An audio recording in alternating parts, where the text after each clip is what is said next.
arrangements. He also said, quote, China also hopes the United States will adopt a correct view of China, uphold dialogue rather than confrontation.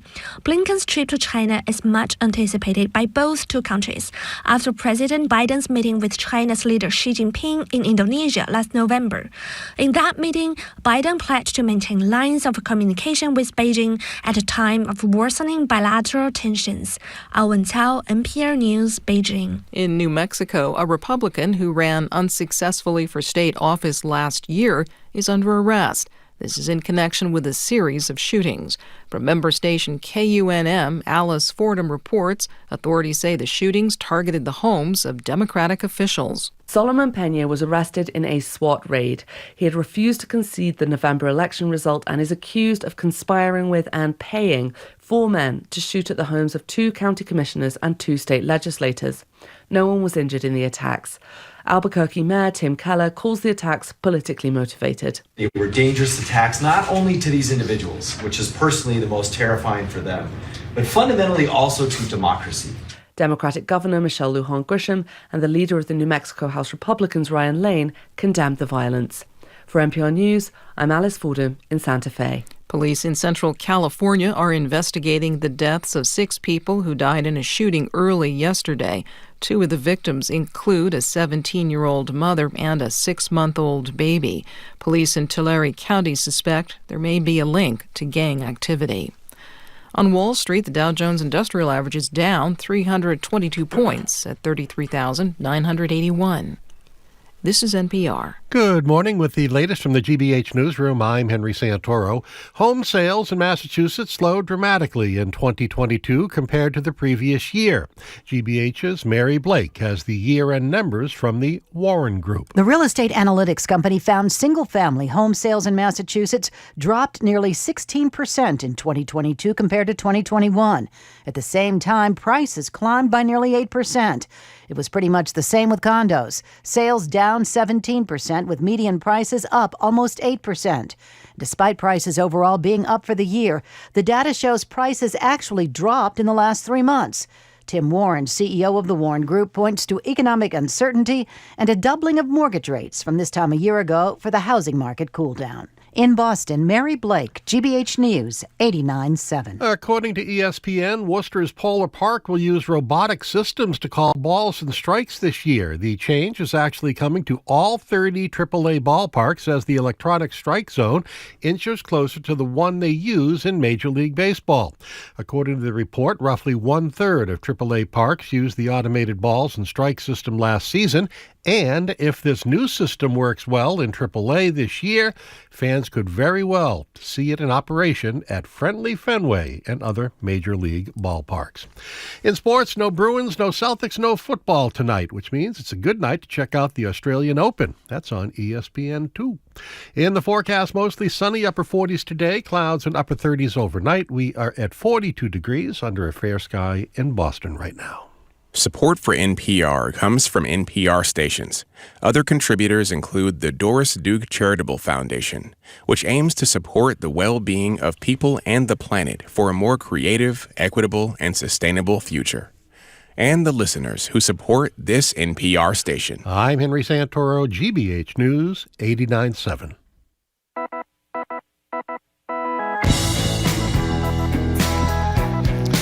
Eastern Brady, I am Marjorie Eakin. You're listening to Boston Public Radio, 89.7 GBH. We are broadcasting live as we do every Tuesday and every Friday from the Boston Public Library, and we are streaming on youtube.com/GBH News.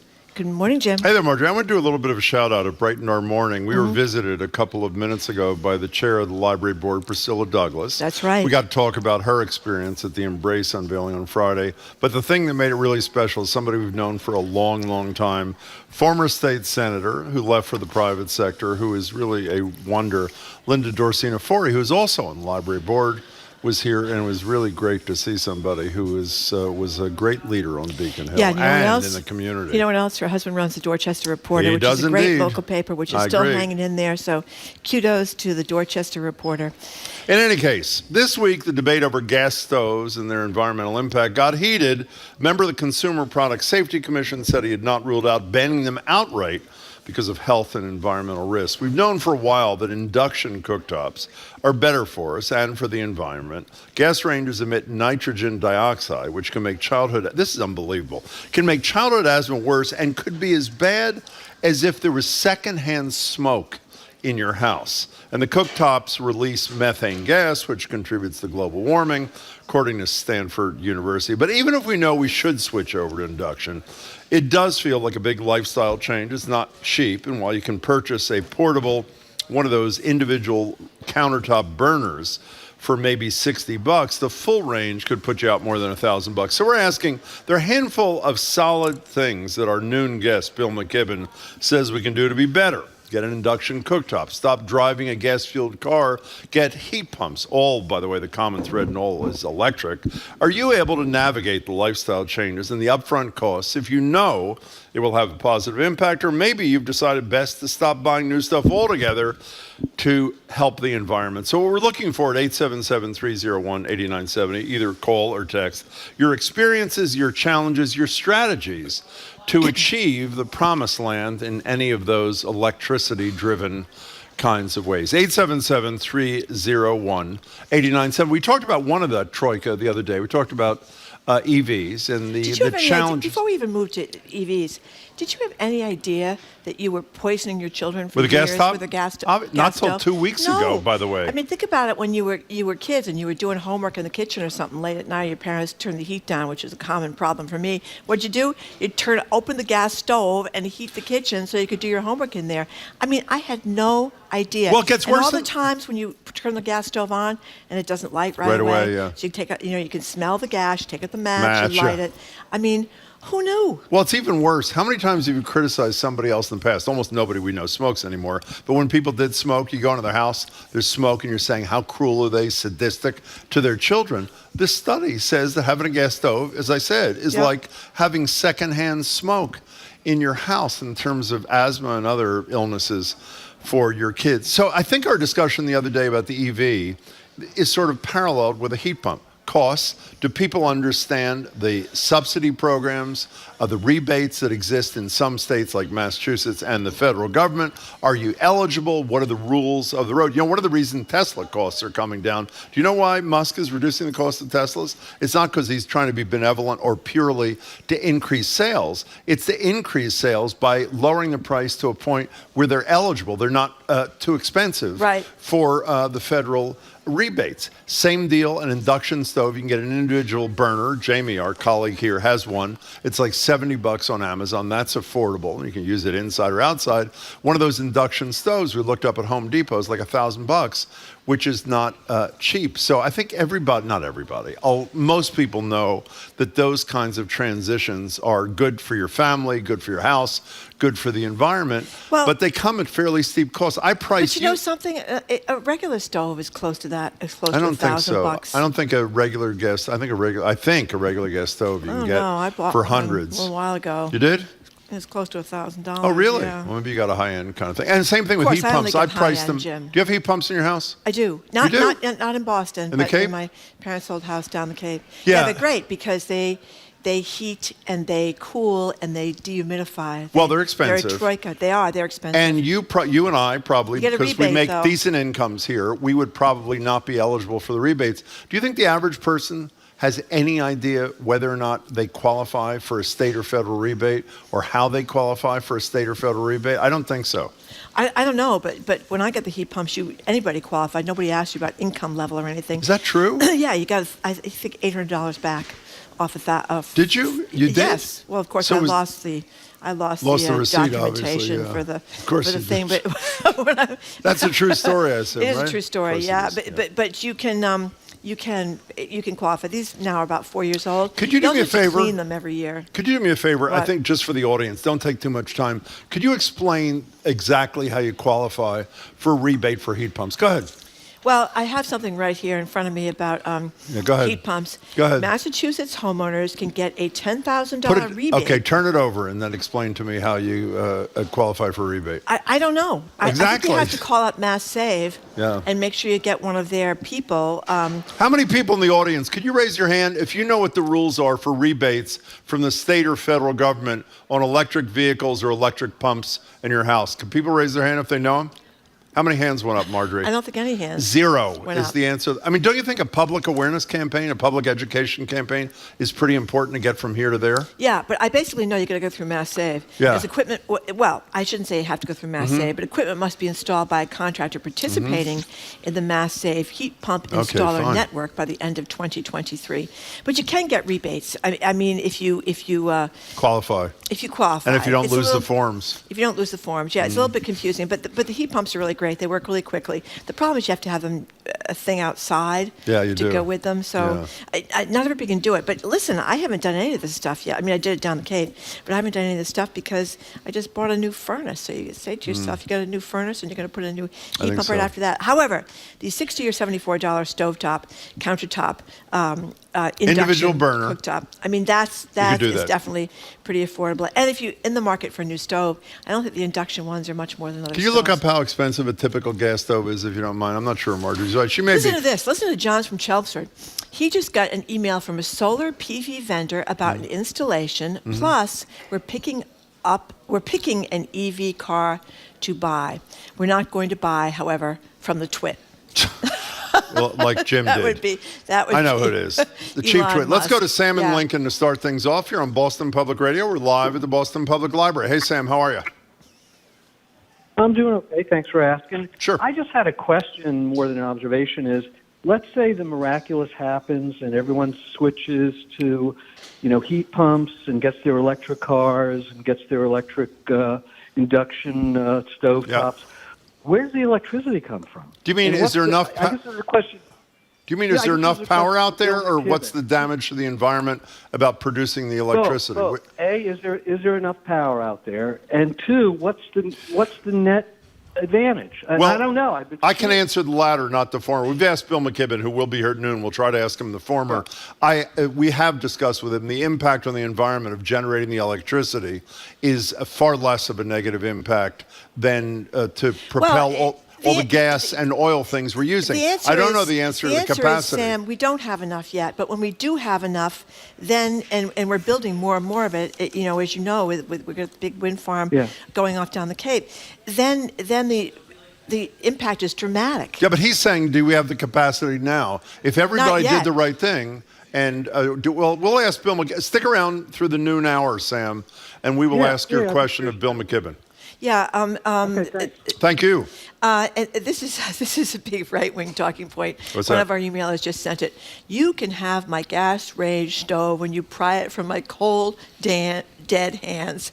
This is ridiculous. Don't people use the exhaust fan when they cook on the stove anyway?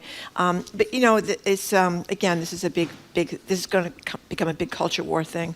If you're getting an induction stove, you're somehow giving in to the left-wing lunatics on climate By the way, change. Jamie checked it out, $5.50 for a typical gas range, so it's roughly half the cost of a typical induction. Okay, well, thing. that's so there's an extra cost. That's a big difference. That's a big difference. 877-301-8097. Let's go to Medford, where Matt is on the phone. Matt, welcome to Boston Public Radio. Hey. Hello, thank you for having me. Thank you. Long-time listener, first-time caller. We love that.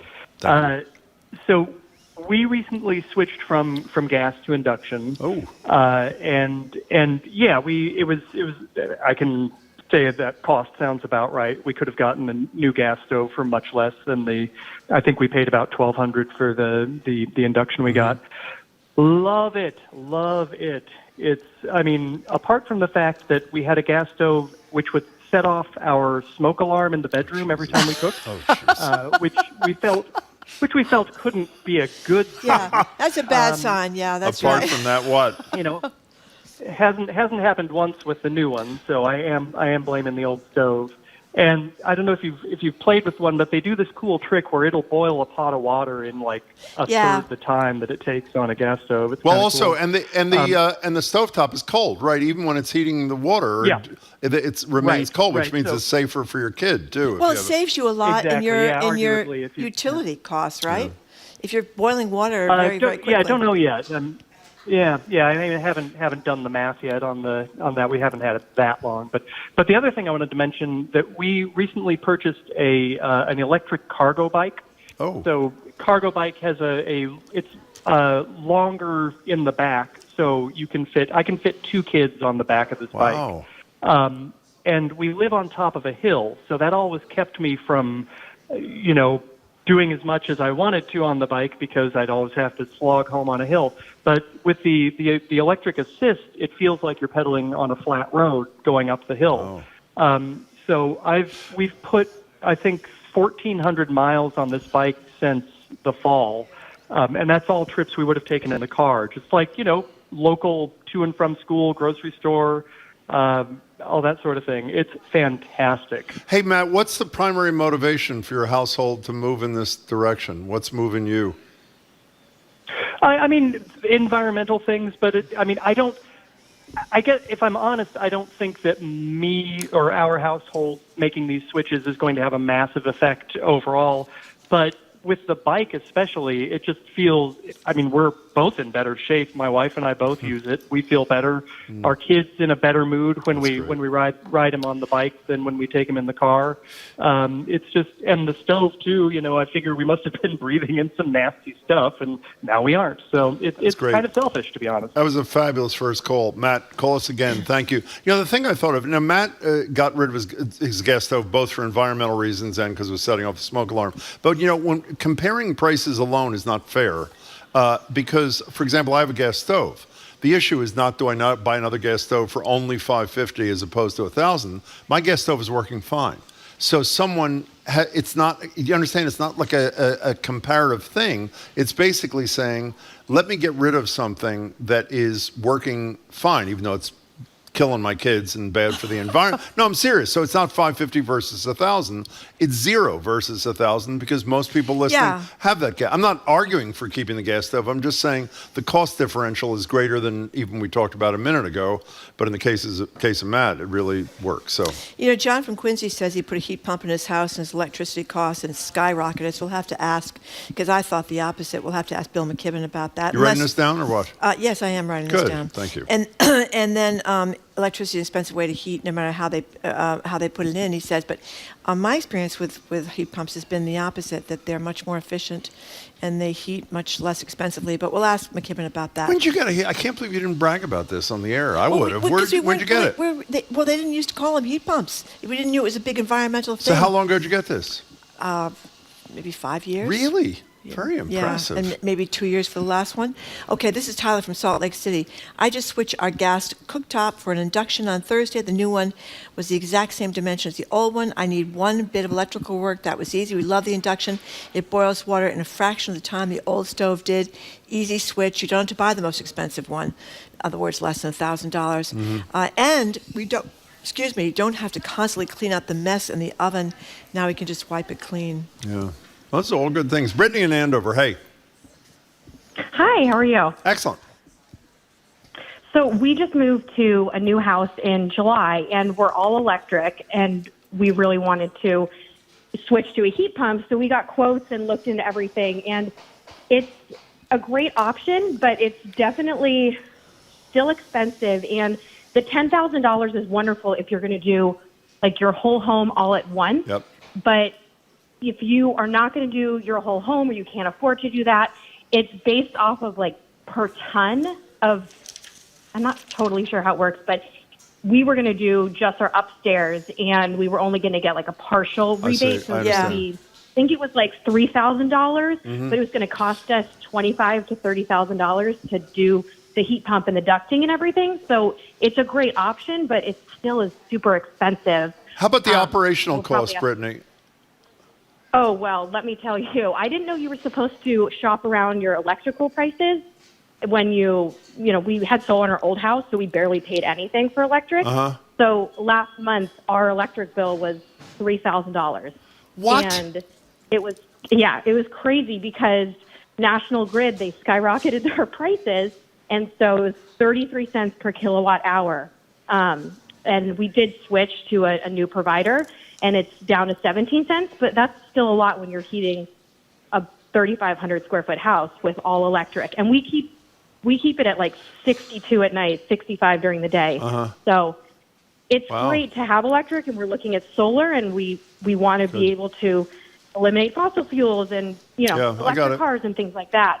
But it's super expensive. So I wish there was more. Yeah, I wish there was more ways to subsidize that or better incentives, because it's just super expensive. Well, again, you too should stick around if you can for McKibben, because I'm guessing he has the alternative to those kinds of bills. And so, Brittany, thank you for the contribution. Jamie, what we should do, even though it'll be dull and boring radio, but important radio, we should get somebody from the state who is in charge of the rebate programs to explain hopefully in simple language how people can qualify. And we should also ask us, I don't think you need to do a lot of duct work with a lot of these things. You just No, you stick them don't. on the wall. A lot of the companies are called ductless, whatever, that kind of thing. So she's talking about something very much more involved than Maybe. I think, what a lot of us are thinking. We got to take a break. Oh, we do have to take a break. Yeah, okay, we're talking about, we're going to be joined later by Bill McKibben, the legendary environmentalist. He can tell us all about these questions that our listeners are bringing up, but we're going to keep talking about this, switching from gas stoves, getting heat pumps, doing an electric vehicle, and getting an induction oven. Is any of it on your menu for 2023? You look really good on the YouTube thing. Look at that angle they've got, everything with. Yeah, you look good. Yeah, there I am. I know, it's really good. Okay, you're listening to Boston Public Radio. Like the background and everything, it's really quite nice, don't you think? It's unfortunate I can't see myself because I have to look down. That's a good point. Yeah, trust me. But you're listening to Boston Public Radio. We are live at the Boston Public Library, and we are streaming on youtube.com/GBH News.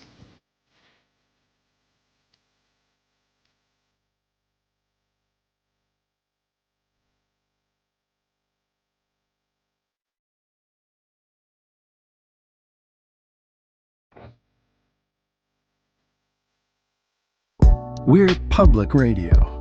So what's important to us is what matters to you. I'm really concerned about that. What concerns me, if this is of interest to you, I'd appreciate it if you can get back to me. The stories that you're sharing with us, we are in fact listening, and we will do our best to shine a light on stories that really need to be kind of brought to the surface. Email gbhnewsconnect@wgbh.org. Trusted local news with NPR, GBH 89.7.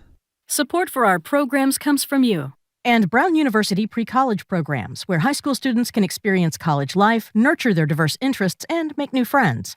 Applications for summer 2023 open January 18th. precollege.brown.edu. And Comcast. Through Project UP, Comcast is committing $1 billion to help provide people with the skills, resources, and opportunities they need to succeed in a digital world. Learn more at comcast.com/projectup.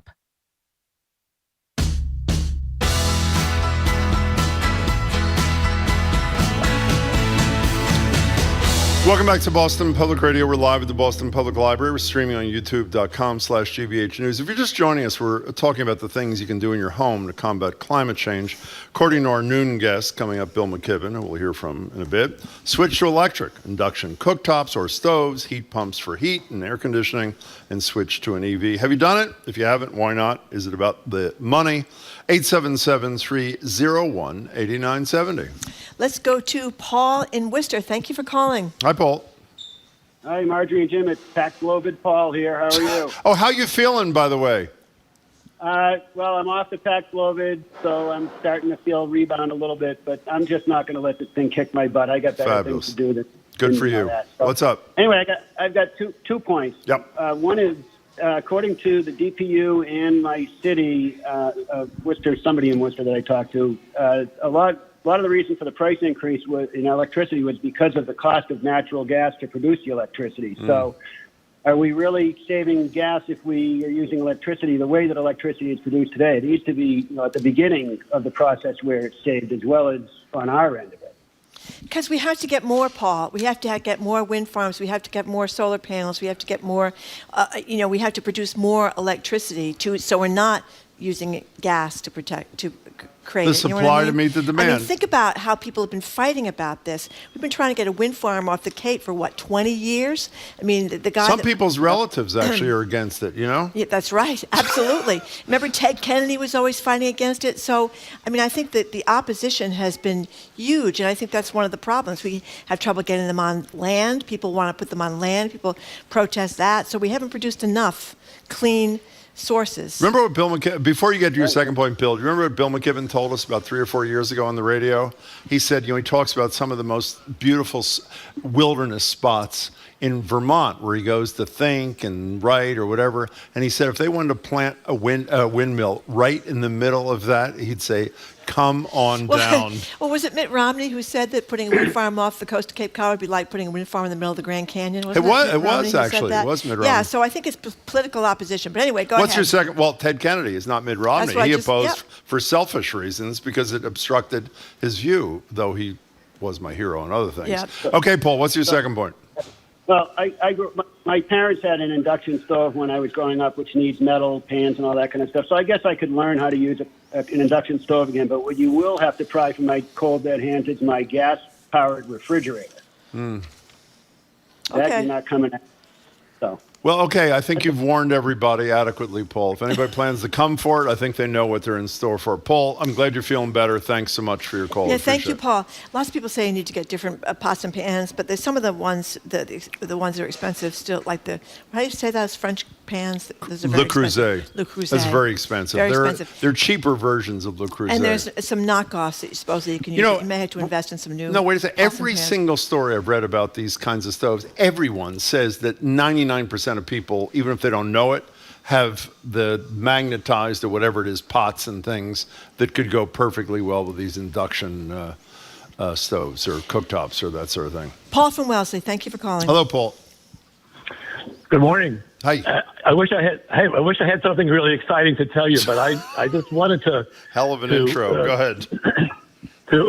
To register my frustration. I'm determined to get heat pumps. I have a house that's from 1797, I think it is, and I really want to get heat pumps for it. And I've called Mass Save at least 3 times, and each time I was told, well, your wait time will be 37 minutes or 23 minutes. Yeah.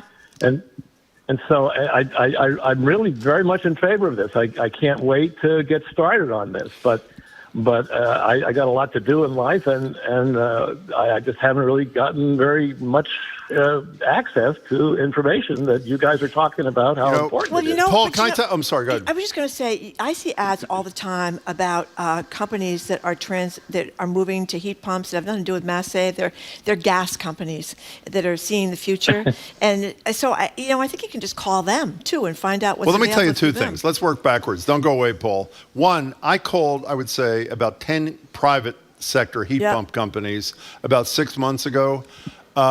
Of the 10, how many think called me back? 2?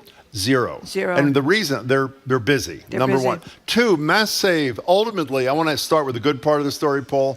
I had that free insulation in my house that Mass Save provides, which is really great. It took me months and months of phone calls and emails back and forth to get there. So you really have, I think your experience is not aberrational. You have to be relentlessly committed to this. And obviously, if the goal of the government is to make it easier for us, then they have to make it easier for us, as you say, because you have a life and a job and whatever. So I think that was quite an interesting call, Paul, despite your disclaimer at the beginning, and thank you for making it. Sandy from New Bedford says she put mini splits in her house. The contractor took care of all the paperwork, so we got our rebate. He did it for them. And then this is somebody who says, I used to work for the distributor for Mass Save, handing out the rebates to all of the HVAC distributors located around Massachusetts and New Hampshire. And even I have no clue how the program works. They tried to explain it to me, but even my manager couldn't. So there you go. I guess. Well, but you know what they need? They need, what are those things called that they put in hospital? Is it navigators? Navigators. No, people who essentially have a one-stop. Right. You have somebody you could call at a hospital, at a state. Paul Revel is going to be with us later, talks about it in schools to some degree. Somebody who you stay with who helps you work a system that, as Paul described, is really hard to find an entry point in and get your satisfaction, You know what I also think? A lot of the gas companies aren't thrilled when you call them up about heat pumps either. because, the handwriting on the wall part. Yeah. Andrew in Everett. What do you think, Andrew? Hey, Andrew. Andrew. Oh, Andrew hung up. I think it's something Marjorie said. I don't blame you. 877-301-8970. Want to try another one? See if she hangs up on you? Nancy and Quincy, thanks for calling. Hey, Nancy. Hello. Hi. Hi. I just wanted to say I just put heat pumps in last summer, and you really have to do your research on them because I got 4 different quotes, and there was a huge difference in all of them. And I found that some of the contractors were trying to sell me systems that were way too big for my house. Yeah. And ultimately, costing more money. So I ended up buying the system myself after doing the research and then hiring a contractor to put it in. Well, you know what was really... I didn't get I haven't put it in because I got, as I said, negative. I didn't get responses when I was making phone calls and things. You know what was really helpful, though, Nancy, for me, I should have said this before, in terms of understanding the comparative costs and value of heat pumps. Wirecutter at the New York Times has written terrific, they have very simple language stuff for people like me who don't understand and is actually intimidated by these kinds of things. But, go ahead. I'm sorry. No, I was just going to say, I felt like some of the contractors were definitely trying to take advantage. Well, yeah, of course. Oh, yeah, no, I'm sure. But you got there. So you got there. Nancy, thanks. I got there. Yep. I'm glad you did. Thanks for the call. Thank you. A texter says, and I'll take his word for it or her word for it, the Green Energy Consumers Alliance can tell you everything you want to know about going electric in Rhode Island and Massachusetts. That out, if you don't mind, Green Energy Consumers Alliance. Yeah. We really need to do, you and I need to do better on the resource front kind of thing. If we're going to do a segment like this, we do. Occasionally should know what we're talking about. Well, you were supposed to do more of a homework on this. No, actually, it was you. I emailed you late last night. You said you'd do it. I was out dancing last night. Oh, we got to take this next call only because it's a great name. Okay. Fetch. Fetch in New Hampshire. Is that really your name? Seth. That's it? S-E-T-H, Seth. Okay. Oh, sorry. Seth, okay. Seth.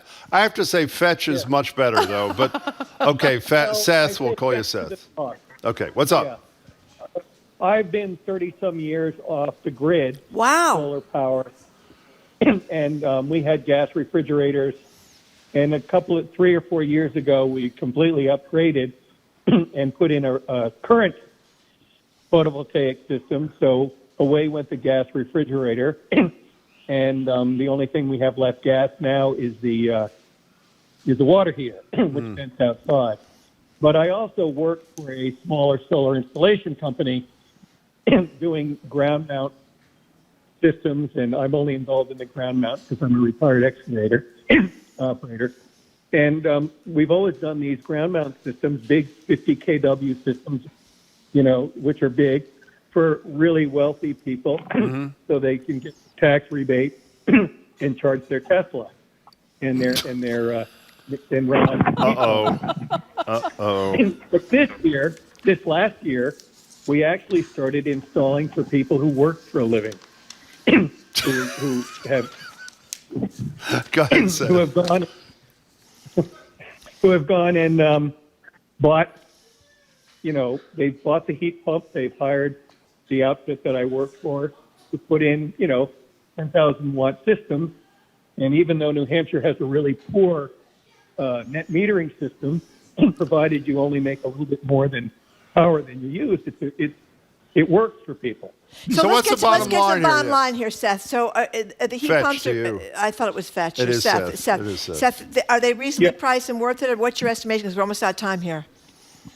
Well, I build spec houses from time to time, and we built one 2 summers ago, and we put in, I think, 8,000 watts of solar, and we put in a heat pump. And from my point of view, it commanded a premium price for that house because it was photovoltaic. So the answer is yes. Hey, Seth, thank you for the call. I'm sorry. You know what I think I'm going to do? What? Actually, I'm going to try I think I'm going to go off the grid. Can you Imagine. This guy went off the grid 30 years ago when it was not nearly as easy, I assume, as going off the grid. Yeah, I'll not be going off the grid anytime soon. I'll tell you that right now. Up next, we're going to talk to NBC Sports Boston. Did you write down all these questions for Casey. McKibben? Well, no, I wrote down some of them. Okay.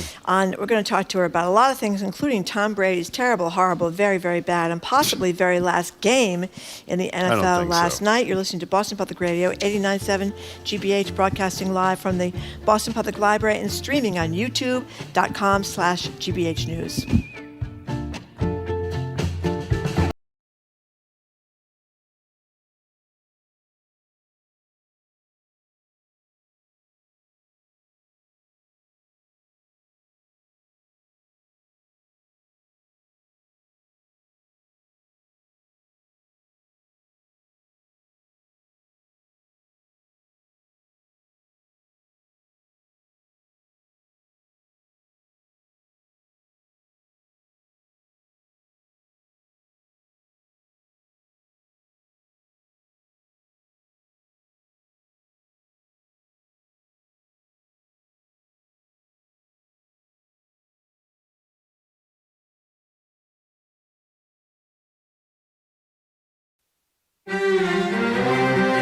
In Ghana, a pastor began treatment for HIV. Then he was excommunicated by his church and shunned by his colleagues. But he found a new mission to create a home for children who are orphaned and stigmatized by HIV and AIDS. They are alive, they are happy to send two to a university. And that is the greatest joy. We visit the Motherly Love Orphanage in Accra on the World.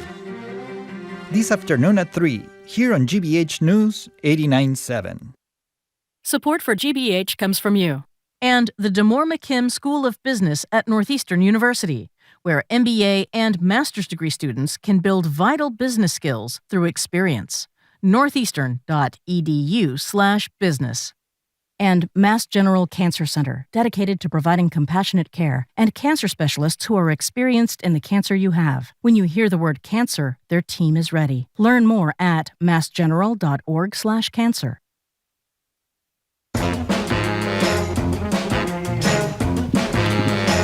Welcome back to Boston Public Radio. Jim Browdy and Marge Regan live at the Boston Public Library, streaming at youtube.com/GBH News. We're now joined by Jordan Knight's best friend, Trenny Casey. She is anchor reporter for NBC Sports Boston. She's a BPR contributor. Have you recovered from last week or no? Barely. It was a big moment. Big moment. We put the video on our air on NBC Sports Boston. He embraced you, we should say. He did. He when gave you me a mentioned hug. his name, he did. He gave me a hug. You know what? I'm not sure I've washed that sweatshirt since. And now that I don't think I have, maybe I won't. I showed it to a bunch of people and they're like, I can't believe you got so flustered. But it's, it's a childhood memory of someone who I grew up in Wisconsin. Like no one famous is from Wisconsin. You don't go to like a Dunks and see Ben Affleck in Wisconsin. So when there's real celebrities here, and so it's still kind of exciting. By the way, I don't know how long I've known you, but I've watched you and then I've known you. I have never seen you flustered about any subject ever until this. It was great. By the way, for the people who weren't listening or watching the other day, Jordan Knight, obviously of New Kids on the Block fame, lives in Milton. Yes. And he has bought into 2 restaurants in Newton. He and the restaurateur were here. And when Trenny was up and heard Jordan Knight was coming, as well as people from all over the world, and I do mean all over the world, texting I saw the in. comments on the YouTube page. God. I could not believe it. They were rather impressed. In any case, we'll have him back in I soon. did have to laugh when I said, does this happen a lot with women my age? And he said, yeah. It does. I'd say so. Good to see you, Trenny.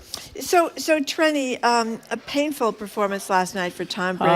Love to see it, Marjorie. Love to see it. Are out of contention in the playoffs this year. So what do we think? I mean, he had some great moments this season too, so we can't make too much of this. But yeah, but he also didn't look the same. Now, I don't know if he didn't look the same because he is 45 years old. He'll be 46 in August, and his age and just the aging process finally catching up with Mr. Avocado ice cream.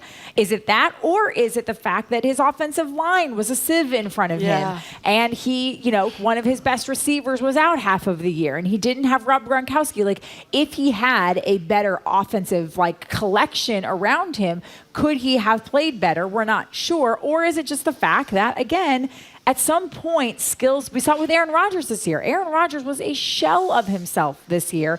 And now there are rumors based on how both conducted their end of season press conferences, whether or not they'll come back or they will both retire. When a quarterback throws a pass that is nowhere near the receiver, simpletons like me say, boy, the quarterback really screwed up. Expert analysts, and you're among them, say... Well, then maybe he ran the wrong route. Possibly. But when he was bouncing throws, I only watched first half before he got good. When he was bouncing throws, he wasn't bouncing them to rookie receivers. No. He was bouncing them to people like that Goodwin guy who is practically an all-pro if he's not. Yep. I mean, some of the great receivers who I don't think are going to run the wrong... So it really was so un-Brady-like. It was really... And, I mean, we have to keep in mind, too, Jim. I mean, I've never been divorced, but, I can only imagine what it's like going through a divorce in the middle with children in the middle of a season and to sort of have that swirling all around you. Remember, he had to take time away from training camp. He actually took some time away from the team, like a couple days here and there when he normally wouldn't miss during the season to deal with everything that him and Giselle were going through. He looked, let's be honest, he looked awful this year. He looked gaunt, thinner than normal. Trey, you know what? He doesn't have a wife to do everything anymore. He's got joint custody of these kids. You know what that means? That means Mr. Means Brady. you hire another nanny if you're him. I think that's how those really rich people do it. Well, you're probably feeling guilty, and so you're having to spend actual time with your children. Well, on a regular he is basis really into his kids. It's pretty obvious. Yeah, but it's one thing to be into your kids. It's another thing to be arranging the play dates, You're right, soccer practices, picking them up from school, helping them with homework. Exactly, all that stuff that she did and she ain't doing when he's got the kids. Well, and I do wonder, because the conversation now has switched to, will he retire? I don't think he's going to go back to Tampa. It just doesn't seem like a great situation roster-wise for him, especially at the end of his career. You want to go somewhere you can win. But there are 3 teams allegedly sort of that are kind of rumored to be interested in him. Miami, which would make the most sense. He has a home in Miami. 2 of his 3 children live in Miami. The other is in New York, which at least then you're on the East Coast, an easier flight. But the other 2 are Vegas and San Francisco. And a lot of people look at San Francisco. I mean, look at what Brock Purdy did this weekend. You probably don't know who Brock Purdy is. He's a quarterback for the San Francisco 49ers. He's Mr. Irrelevant. He was the last player picked in the draft this year. He was not supposed to play quarterback for the Niners, but their 2 other quarterbacks, Trey Lance and Jimmy Garoppolo, got hurt. But yet he won big in a playoff game this weekend. So they are set up to win a Super Bowl. And if they get close but don't get there because Brock Purdy is their quarterback, I think they'd be interested in Tom Brady. He's from there, but if you're Tom Brady and your children all live in Florida and the state of New York City, do you want to then be clear across the country from them?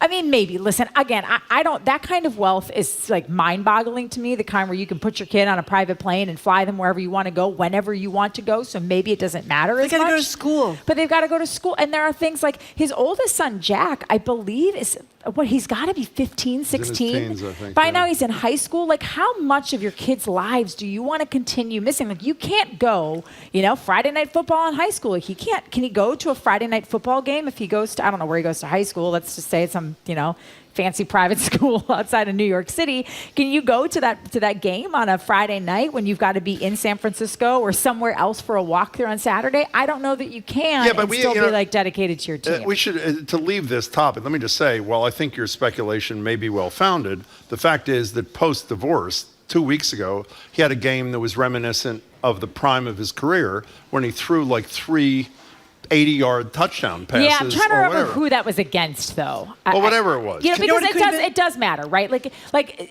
for all of the issues that Dallas has had this year, their defense is actually pretty good. They have a great front 4.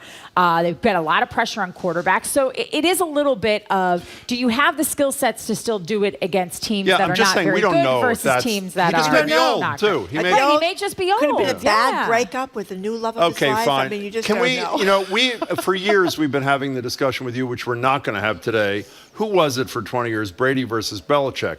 I'm leaning more and more into the Brady camp. Well, I am too, and always have. But the parallelism of the tracks of their careers, which is sort of sad in a way, is Brady, the greatest quarterback ever, has this horrible possible ending. We don't know. And Belichick, for the last 3 years, post-Brady, has had sort of 2.5 horrible years. Yeah. And finally, it would appear to me, if you're an insider like you, humiliated by having to announce publicly that he's looking for certain offensive coordinators, and which he would never do because he's the most closed-mouthed, close to the vest guy. It's not him. It was obviously Kraft, the owner, Yeah. said, I'm sick of losing, and you have to listen to me, which I assume for a person like Belichick is mortifying. Well, and what was surprising about, so what Jim's referencing is I believe it was Friday night. I don't know. Was it Friday night? That's I the think? email you mean? Yeah, or Yeah. it was maybe it was Thursday night. It was like a weird sort of evening press release that came out. It was only 2 lines that the Patriots are actively looking for a offensive coordinator, and that the search would begin this next week, which was yesterday, and that they were in talks to extend Gerard Mayo. Defensive guy. Defensive, yeah. He's Coach. technically the inside linebackers coach, but he's really sort of the co-defensive coordinator with Belichick's son, Steve Belichick. And it's weird on a number of accounts because they don't put out press releases like this, but it also followed them putting out an email to season ticket holders saying that the way that they've played recently is not up to their standards, that there will be changes coming. Wow. And so in the wake of that letter, Belichick and Kraft had a meeting. Our Tommy Kern reported that this meeting happened between Belichick and the Krafts, so the coach and the ownership, and that it was an amenable, and that Bill Belichick was, and these are Tom's words, amenable to change. So he was willing to go away from his best buddy, Matt Patricia, and his pal, Joe Judge, running the offense, and he was willing to look in another direction. So I found it odd that then the Krafts felt the need to publicly say, basically holding him to his word, saying, you are not going to find some backdoor way to keep these idiots running the offense. You're finding a new offensive coordinator, and you're going to do it because we're going to put out a press release. It seems to me like the autonomy that Belichick enjoyed running this team for so many years, where the Krafts let him do whatever, is very quickly deteriorating. I have 2 quick questions. Is it common for these head football coaches to hire their sons to be on the coaching staff? And are the sons deemed to be any good, or is this pure nepotism? So, Steve, from what I understand, Steve Belichick is actually a pretty good defensive mind. From the way I understand the way that sort of relationship between Gerard Mayo and Steve Belichick works is that Steve calls the plays, but it's sort of Gerard who runs the room. So Gerard's got more of this, Steve, I think, has more of a personality like Bill. Gerard, I don't know if you guys have ever met him, but he is so interesting. He's so charismatic. He can capture Former player. He actually did work for NBC Sports Boston for a long time. Yeah, he was on Quick Slants with Tommy Curran, and he was on our pre and post game show. Like, I love Gerard. I mean, I think he's a fantastic. Like, he talks and you just listen to him. There's something about him. So it's not, but there is a level of nepotism to it. And you know, we've talked about this for years on my station and on my show. Is that Bill Belichick, as he's gotten older, he's become more and more insular. So if you look at the people he's hiring, they're his sons. They're Matt Patricia and Joe Judge, guys that he knew before. Yeah. Even Bill O'Brien, even if that's the name that's being thrown around for the guy that will become the new offensive coordinator, this is someone that Bill Belichick is familiar with. The one thing, though, about Billy O'Brien is that he isn't going to take any of Belichick's stuff. Like, he will clap back at him. He will take, he has enough cachet in the NFL that he can stand up to Belichick. Do you know Belichick's there hasn't son? been a lot of those voices. Do you know the son?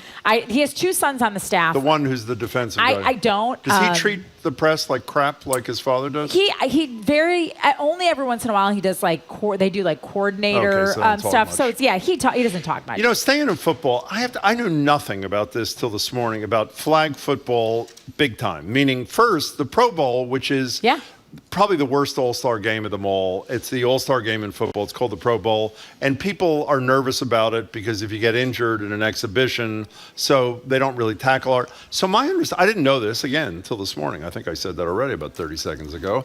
The Pro Bowl is going to be flag football kind of thing. And they're going to attempt, the NFL in conjunction with others, to get flag football into the 2028 Los Angeles Olympics. I was talking to her before, her being Marjorie Egan. Marjorie Egan loves the NBA. Now, Marjorie, why don't you candidly say why you love the NBA? Tell the truth. Well, it's not just what you said. Tell one of the reasons. I was talking before is that these are gorgeous men with and incredible women. skills. WNBA. You know, in revealing outfits. Okay, so here's my point. Can I make my point here?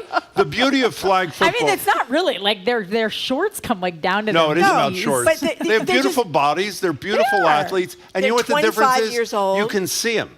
you can't see Yes. a player in pads and helmets. The notion of seeing a 28-year-old great athlete. Most of you would not know who, even though Matthew Judon was one of the if he was best sitting right defensive here, I players. wouldn't know who he was. You wouldn't know because all you ever see him is with his helmet But, you know, on. beyond flag football, obviously, by definition, being far safer, needless to say, no helmets, no pads, the notion that you can actually see Like these soccer. magnificent athletes when they're doing the things you see them do to me is like a brilliant idea. I know people like the violence, and that'll be gone, but I'd like the violence to be gone and to see the pure athleticism of these great players. You know, when I read this article in the Washington Post about how there's a guy who, you know, played for the, I think it was the Cowboys, he was drafted for the Cowboys, but he's sort of spearheading this push for flag football to not just take root in the United States, but also globally, right? Like the NFL feels like they're way behind Major League Baseball and the NBA in particular, and obviously hockey as well. All of those three sports are already global because they play them everywhere,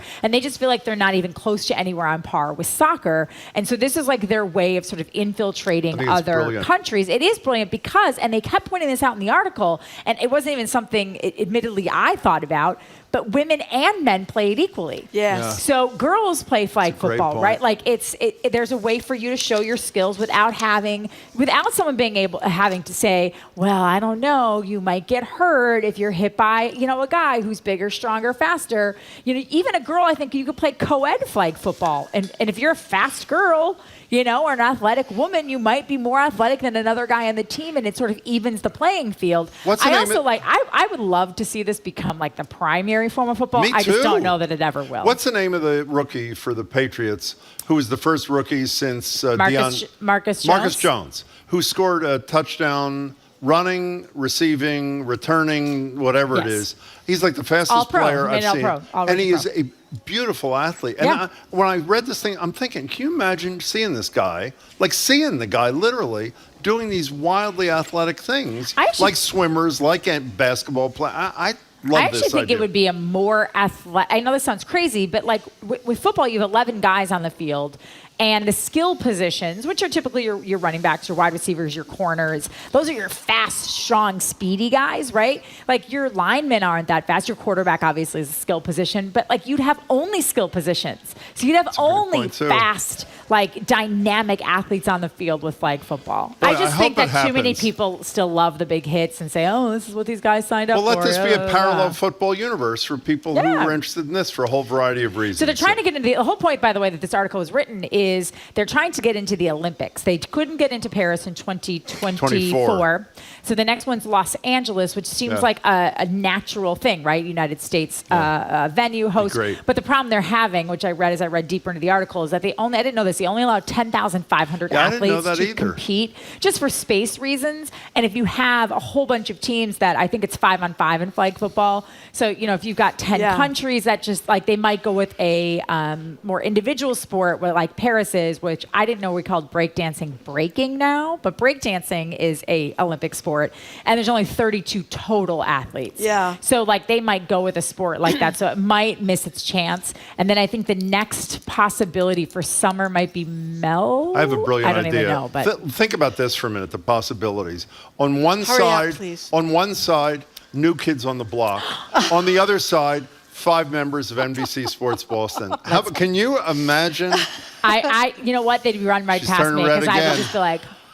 We're talking to Trenny Casey. Okay, we have to get to the story about this FIFA trial could implicate Fox. Fox. So the headline's a little misleading of this story. So what's happening is there's all this corruption, obviously, in FIFA, and these two. So here's what I did. Governing body of soccer. Governing body of soccer, right. The, I don't even know what it stands for. I don't know what it stands for. Something football. Federation International Football Association, I think is what it is. Whatever it is. And so there's two guys, Lopez and Martinez, I think are their last names. I just remember their last names.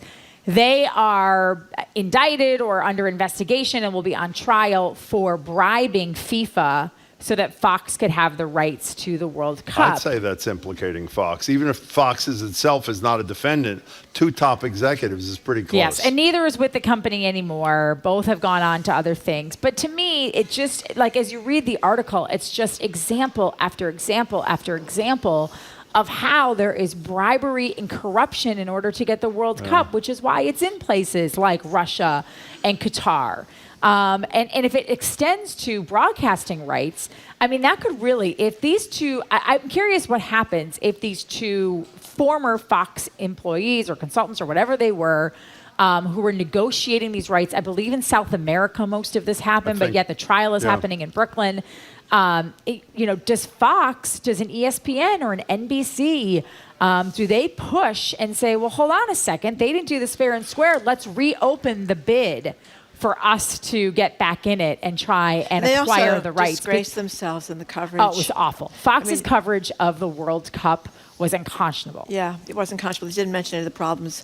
By the way, your legal theory is, I think, makes huge amount of sense. If it turns out you had, I was pretty good in contracts in law school, one of my few, I think, A grades or whatever the thing was. If you enter in a contract by fraud, a court has the power to void the contract. Yeah. So, I mean, that would really be Didn't even think I was making a legal point there. Well, you made a brilliant legal point. Married to a lawyer. Look at me now. Knowingly. That's right. Maybe I should go to law school. Trenny, we're almost out of time here, but tell us a little bit about Nick Kyrgios. Nick Kyrgios. I'm so psyched you guys actually sent me this article about how he's changing tennis. Yeah. So I actually met on Saturday with a kid. He's 23. He's going to graduate from Cornell this year. And we're just talking about sports and tennis. And he's like, oh, man, my friends and I, do you know why we're super into tennis? And I said, interesting. Why? And he said, Nick Kyrgios. We love watching Nick Kyrgios. He's like, we will stay up for international tournaments, get up early just to watch his matches because he is sort of like everything that's missing from the game right now. And then he talked about Francis Tiafoe. So Kyrgios, very quickly, is an Australian tennis player, kind of a bad boy. For a long time, his outbursts kept him from winning tournaments, but now he is sort of matching his physical prowess with his emotional instability and finding a way to control both, and he's winning. The bummer of all of this is he's a native Australian, and he has just had this nagging knee cyst, an injury, and he had to pull out of the Australian Open. So the other bummer before we go is he's standing trial for assaulting a former girlfriend. Well, not assault. We should. It's the lowest level of assault, but it sounds like it was, which is just as bad. It sounds like it was mental and emotional. Like that's the level. Like there's no physical harm, and I don't like that they are. The one thing I don't like about this. So Jim is right. He's facing trial in Canberra. They're trying to use his substance abuse and mental health issue as an excuse. Yeah. Well, then you should get help so that doesn't happen Amen. again. Good to see you, Trenny. Trenny Kuznarek of NBC Sports. You guys got Joey McIntyre on next week? She's at Boston Public You Radio. want him, we'll get him. Up next, the legendary environmentalist Bill McKibben. We're going to talk to him about heat pumps that we were debating with listeners before, discussing, I should say, or how Exxon knew and lied about the impact of fossil fuels on our climate disaster. He's next. You're listening to Boston Public Radio, 89.7 GBH, broadcasting live from the Boston Public Library and streaming on youtube.com/GBH News.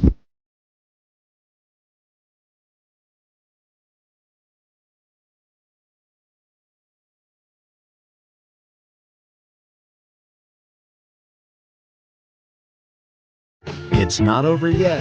More smart conversation about community issues is up ahead with Jim Brady and Marjorie Egan on Boston Public Radio. Right after a news update from NPR. Stay with us here on GBH 89.7.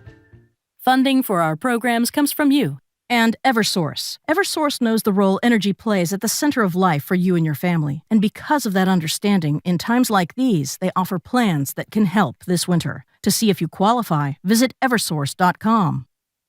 Meet the influential author and anthropologist whose work reclaimed and honored Black life. Don't miss a new American experience. Zora Neale Hurston, Claiming a Space. Tonight at 9 on GBH2. I'm Judy Ewell, Weekend Edition anchor, and you and I are listening to 89.7 WGBH, HD1 Boston, online at gbhnews.org. GBH News with NPR. What matters to you? I'm Jim Brady. BPR is live at the Boston Public Library today. We're opening our noon hour with legendary environmentalist Bill McKibben. In his latest Substack piece, he singles out Exxon as a knowing participant in climate disaster, with evidence that top executives understood the warming effect of fossil fuels with great precision.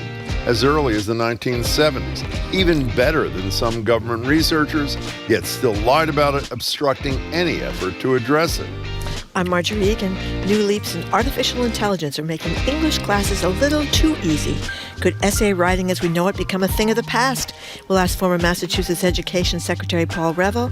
Then it's our national security expert, Harvard's Juliette Kayyem, on the dual Trump and Biden classified documents probes and insights from Washington with CNN's John King. Plus, the story behind the 6-year-old who shot his teacher. It's all ahead on Boston Public Radio 89.7 GBH.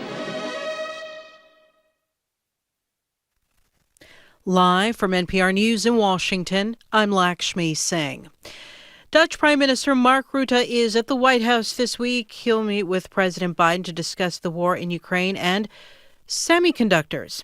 Tiny silicon chips will be the major focus of Rutte's visit, actually. NPR's Emily Fang reports the U.S. and the Netherlands are global leaders in crucial semiconductor technologies, and the United States wants the Dutch to cut off competitors, specifically China. Now the U.S. is hoping Rutte and the Dutch will join them on even broader export bans that would deny China more technology.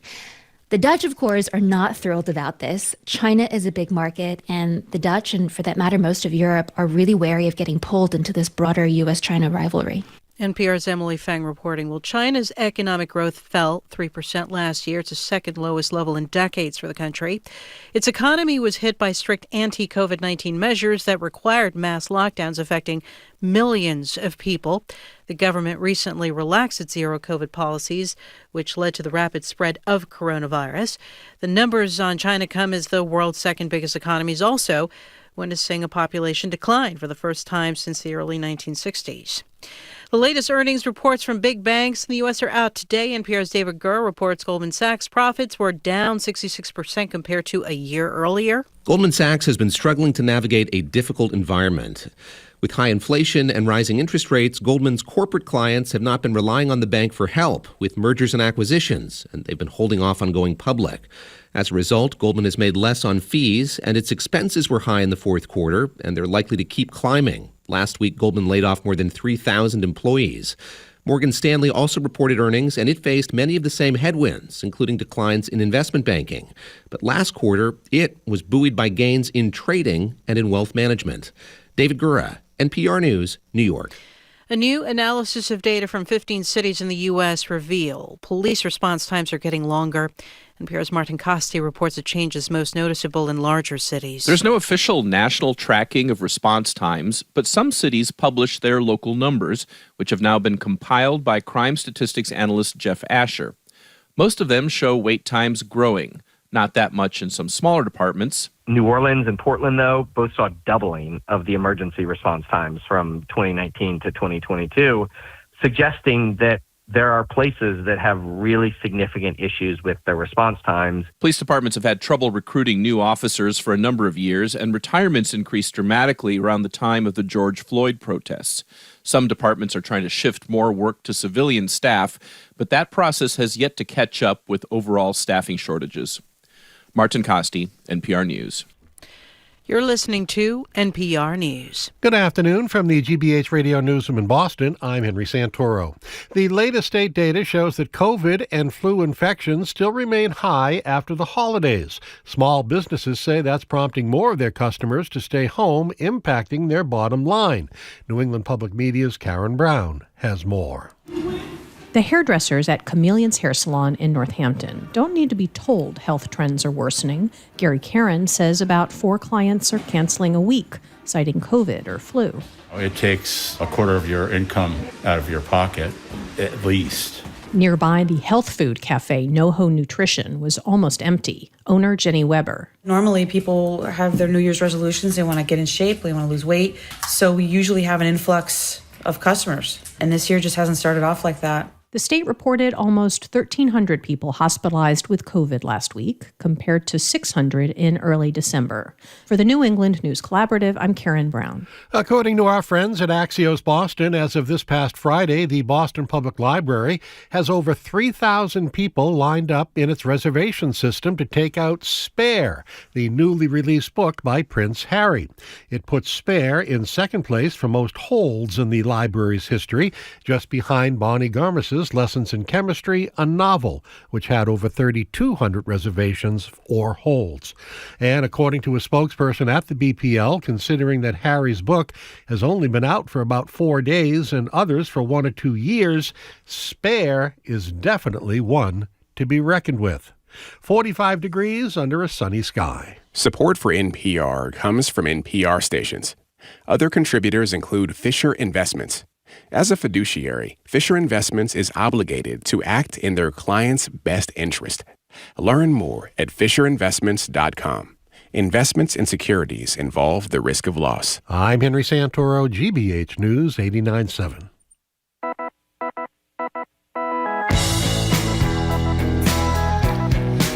He's Jim Brady. I am Marjorie Egan. You're listening to Boston Public Radio, 89.7 GBH. We are broadcasting live, as we do every Tuesday and every Friday, from the Boston Public Library, and we are streaming on youtube.com/GBH News. Hello again, Jim. I want to correct both of us before we introduce our next guest. We have suggested, you and I, that the proof that there's an imminent fall of civilization as we know it is the rise of Trumpism. That is wrong. Yeah. Proof of the imminent fall of civilization is the fact that 3,000 people are on the waiting list at the Boston Public Library for Prince Harry's book. Do you believe that? I do. 3,000 people want to read this thing? The royalties keeping England and Britain afloat over there, Jim.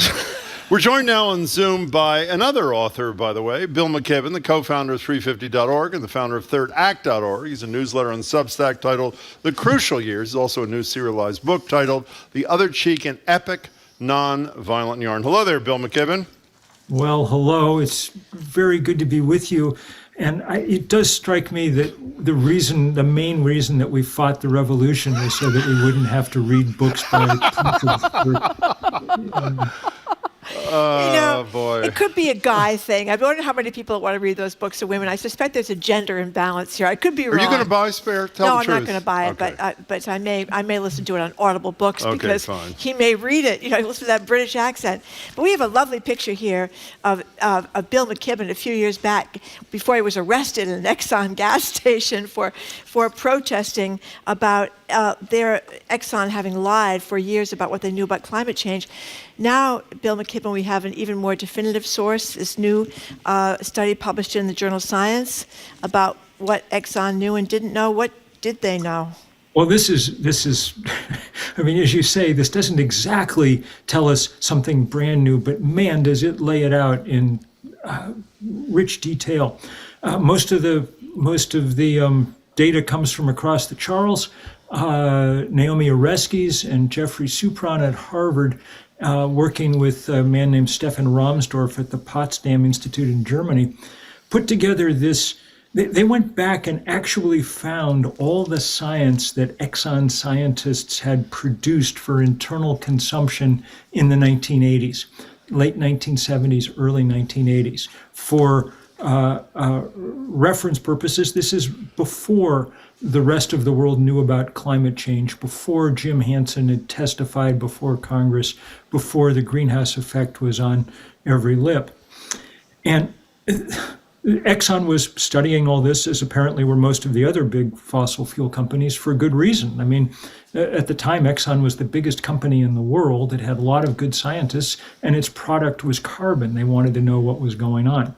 And they found out. They did their own modeling and then predicted how high the temperature would go. And it turns out that they were absolutely spot on, as good as the labs at NASA or any place else. They were within a tenth of a degree or so about how hot it is now.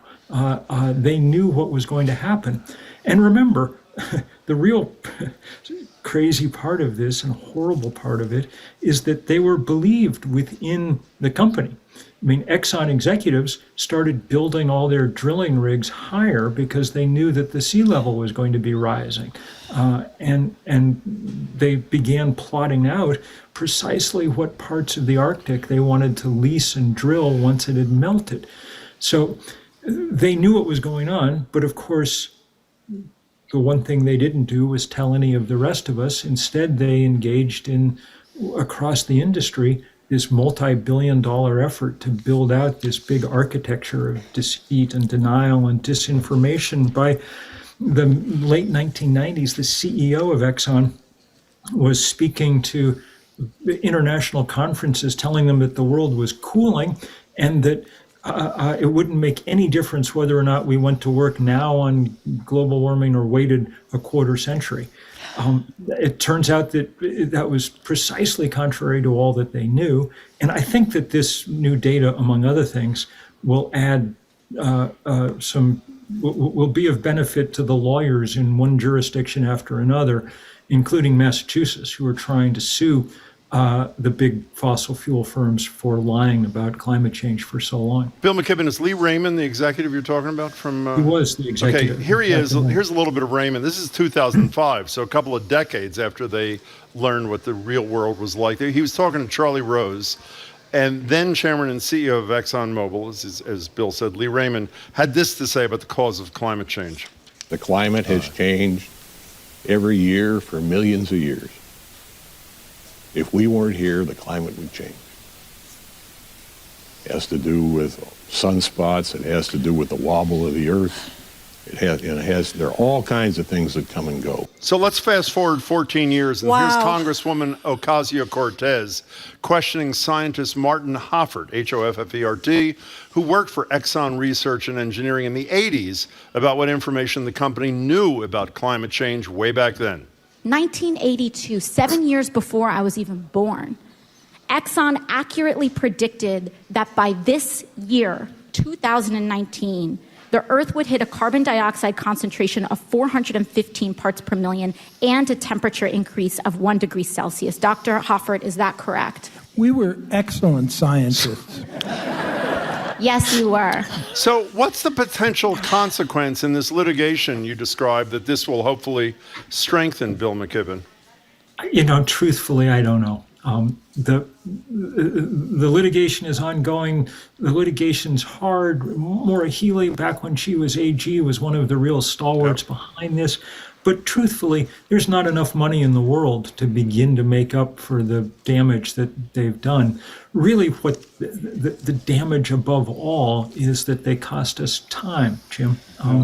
Instead of having 35 years to solve this problem, we've got 5, and that's the gravest dilemma that we're in. But just to add one more fillip to this, Lee Raymond, who you quoted, who you played as CEO of Exxon, issuing sort of standard climate denial talking points, was not only the CEO of Exxon, he was also the board chair of Chase Bank, J.P. Morgan Chase. Oh, wow. For many, many years, all through the years, well, it still continues, but when Chase was the single largest lender to the fossil fuel industry in the world. So that's why, Chase is one of the key targets of this big work that we're doing this winter at Third Act to take on the banks. And there was a big report this morning pointing out that these banks, including Chase, which made big promises at the Glasgow, you'll remember the Glasgow Climate Conference a year ago, November, they formed this thing called the Glasgow Financial Alliance for Net Zero, or GFANZ. Well, the big report today just makes it clear that it's basically been a greenwashing forum, that these guys continue to pour money into expanding the fossil fuel enterprise. Bill, you've explained to us before this campaign against the banks. Could you spend 60 seconds and tell people who've missed it? I sure can. Well, it's going to come to its first culmination on March 21st, 32123, a date too palindromic to be ignored by organizers. And we're going to be outside Chase, Citi, Wells Fargo, Bank of America branches across the country. People will be cutting up their credit cards from these banks, some of them underwater on dying coral reefs or up against the fire-scarred California forests, because the money that these banks keep lending for fossil fuel expansion has become a huge, huge source of carbon. If one of your listeners has $125,000 or more in the mainstream banking system, they lend out for building pipelines, And the data makes clear that that $125,000 is producing more carbon than the average American produces with all the heating, cooking, flying, cooling, driving that they do in the course of a year.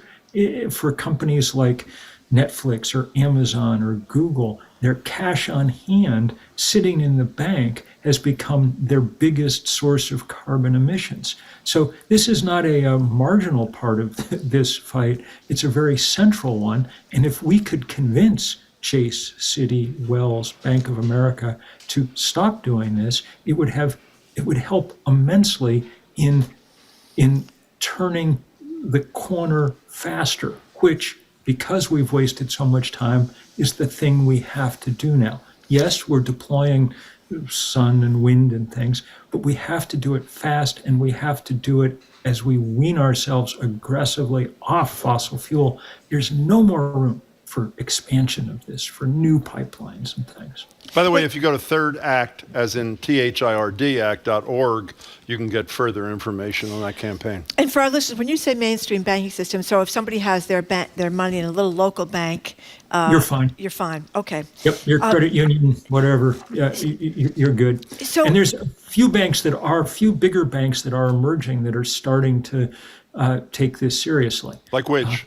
Well, there's a couple of the two of the 15 biggest banks in the country, First Republic Bank and Silicon Valley Bank, one more aimed at consumers, the other Silicon Valley at businesses, are both fossil-free, more or less. And so there's people starting to move their money there.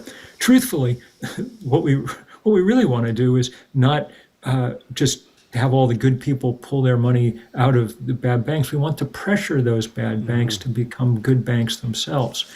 Cutting up credit cards is the easiest way to do this because, as you know from reading your mail, it's not that hard to get new credit cards usually. And the banks invest a ton of money. It costs about $1,000 to acquire a new credit card customer. So it pinches Citibank if you write them a note and say, I'm cutting up my credit card here. It's a pretty easy thing to do. Everybody, someplace in that drawer in your kitchen, there is a pair of scissors.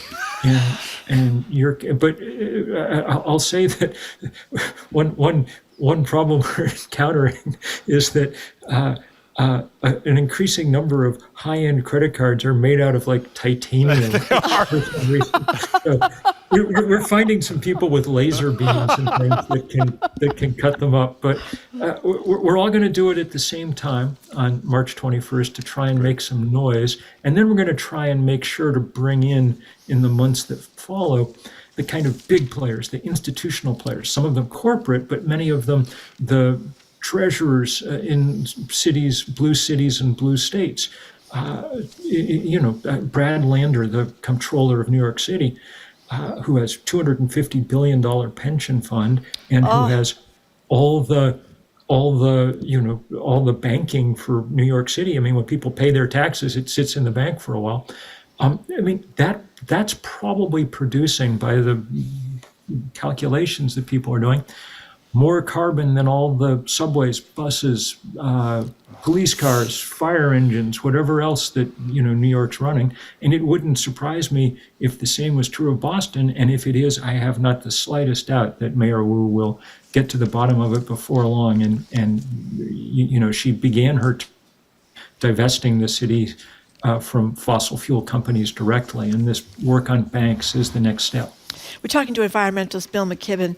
Bill McKibben, you wrote a great piece in the New Yorker, From Climate Exhortation to Climate Execution, which mentions our new Governor Maura Healey and our Mayor Michelle Wu as being leaders in trying to help the climate. But you also talked about what we need to do individually, the heat pumps, inductions, cooktops, electric cars. We talked about it with listeners before, and there was a lot of... On today's show at 11 o'clock. Yes, just a little while ago. Yeah. And there was enormous amount of confusion about heat pumps, how much they cost, rebates and all that kind of stuff. I mean, if someone is in a house, I don't know, a 3,000 square foot house, and they want to get heat pumps, what are we talking about here? Well, so this is though I occasionally play an electrician on television and radio, I'm really not one. In fact, I'm the last person to ask about all this. That was sort of the point of the article. we have to change on such an enormous scale. There's 140 million homes in this country. And within them, the best estimate is there's about 1 billion pieces of machinery that need to be switched from running directly or indirectly on fossil fuel to running directly or indirectly on clean electricity. There is now money for some of this. The Inflation Reduction Act, which occasioned that piece,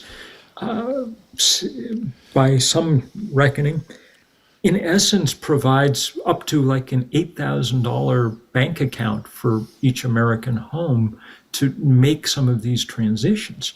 But it's not as simple as all that, and accessing it, even figuring out how it all works, is still a work in progress. So the really important work is being done by people who are mobilizing to allow whole communities to do this at once. It makes it endlessly cheaper and easier if you can, if an entire neighborhood is negotiating for solar panels or heat pumps or things at the same time, and it makes it much easier on the installers. The real point is that much of the cost of heat pumps or solar panels or things are the acquisition costs of customers at the moment. That's fully half the price of putting up solar panels. So that's why groups like Rewiring America or Solar United Neighbors or others are coming together to help cities do this neighborhood by neighborhood in a serious way. And I think that's really, it's a good idea for people to be talking to their contractor or their HVAC guy or whatever at the moment. One that but in the larger sense, it's even more important to be doing this organizing, and places like Boston and surrounding suburbs all have good energy committees. They all have dedicated staff to work on this, and that's going to be the key thing. I'm sorry. Go ahead. You go ahead. I'll just say that the one of these appliances that's really quite easy to roll out, and that's been in the news the last couple of weeks, is the induction cooktop. Yes. And it's been in the news because there was a big news study demonstrating something that we've talked about before, which is that if you have a gas stove in your kitchen, it produces enormous amount of pollution within your house. The new study 10 days ago found that was producing about 12% of all the childhood asthma in America, which adds up to hundreds and hundreds of thousands of cases. Once that data came out, the consumer, a guy named Richard Trumka Jr., who is on the Consumer Product Safety Commission, said, we may have to regulate the sale of new gas stoves because these are clearly dangerous, at which point it occasioned the next entirely predictable right-wing nonsense freakout. Within a day, both Ronnie Jackson, formerly serving our country as chief medical advisor to Donald Trump, and now and Barack Obama. In all fairness, he was doing Obama too. And he was the doctor for Obama. Yes. But you're right. Trump put him in charge of health policy, and then his colleague in the Congress, Matt Gaetz, both within the day had tweeted out that their gas stoves would only be removed from their homes when they had been pried from their cold, dead fingers. A kind of odd metaphor for a heating device to begin with, and also one struggles to imagine either Mr. Jackson or Mr. Gaetz spending an awful lot of time hovered over their stove cooking. But the point is, no one actually, probably sadly, even is trying to take away anyone's gas stove. All we're talking about is not replacing a dangerous thing with another dangerous thing when there's a completely benign thing, the induction cooktop, that works even better. If people are worried about gas in their kitchen, and they should be, there's an easy, quick, temporary fix. You can get one of these induction cooktops for $45 or $50 on Amazon. There's a company called Duxtop, Duxtop. I used one of them for years before we went ahead and had the whole, range installed in our house, induction range. They work great, and it's a good reminder of something we talked about in the past. The technology has now progressed to the point where it really is possible to imagine that we could stop burning things in general, and ending the campfire in your kitchen might be a good beginning to that. I have a bunch of questions from listeners today that I'll try to shorten, and ones which you can answer. They don't require you to be an electrician. One thing that doesn't require a response, there have to be public education campaigns about these rebates. We asked people in the audience here to raise their hand if they understood the rebate system. Not one person raised their hand. And by the way, neither Marjorie nor I raised our hand either. We have no idea. That's one. Three questions, I guess. Let's take them in order. First, some people question the cost of the electricity to power these things, and they were talking about getting immense bills. Other people asked whether or not there was capacity to generate enough electricity to do these things. And a third issue, you can answer them all together if you want. We talked the other day to the business columnist for the Globe about two of her colleagues and a lawyer in town who wrote an op-ed taking long trips in an EV. I just drove my EV to Montreal, and because, I have to say this quietly, it's a Tesla, on the screen it tells you where to stop for, oh God, he's never going to talk to me again. In any case, I had an easy time because the screen tells you where to stop. Interestingly, they said one of the toughest places in New England, talk about ironies, is your home state, where they said they had one of the toughest jobs in environmentally friendly Vermont. So speak to EV charging capacity, the cost of electricity, and the capacity to generate enough to I was going to say fuel, to power the things that you're recommending, Bill McKibben. Sure. First of all, as to Vermont, you'll recall that we talked about, I wrote a piece a couple of years ago about driving my EV from Vermont to Boston. And in fact, it was hard then. Vermont's and other places are busily installing EV chargers now. That's where some chunk of this money from the Inflation Reduction Act is ending up. It should get steadily easier over time. And I'm glad you made it safely back and forth from Montreal. Electricity costs are not higher. I mean, it's not more expensive to run an induction cooktop than it is a gas stove or a heat pump than it is to run a gas furnace. And not only is it not more expensive, the price is way less volatile. The price of electricity doesn't careen up and down the way that fossil fuel has even in the past year. And so it represents a far better bet going forward, even if you didn't, add up the price, which one probably should, of destroying the planet in the process. As to more capacity, we're going to have to dramatically increase the amount of electricity that we produce in this country, and it's going to have to go hand in hand with building out all this electrification of appliances and things. We have no choice, and it is going to have to go uncomfortably fast. This brings us back to the beginning of our discussion. Had we been honest from the beginning about where we stood with climate change, we would have had 4 decades, not 5 or 6 years, to make this transition. So one wishes it weren't so fast. Humans don't change. It's always easier to change slowly. Our institutions always work better when they change slowly. But in this case, it's physics that's setting the deadline. Jim Hansen, our greatest climatologist, put out his predictions for the next 18 months yesterday. And he said, we're coming out of this La Nina cool phase in the Pacific, heading probably into another El Nino by year's end. If we do, 2024 will probably be the year when the world goes past for the first time this 1.5 degrees Celsius mark.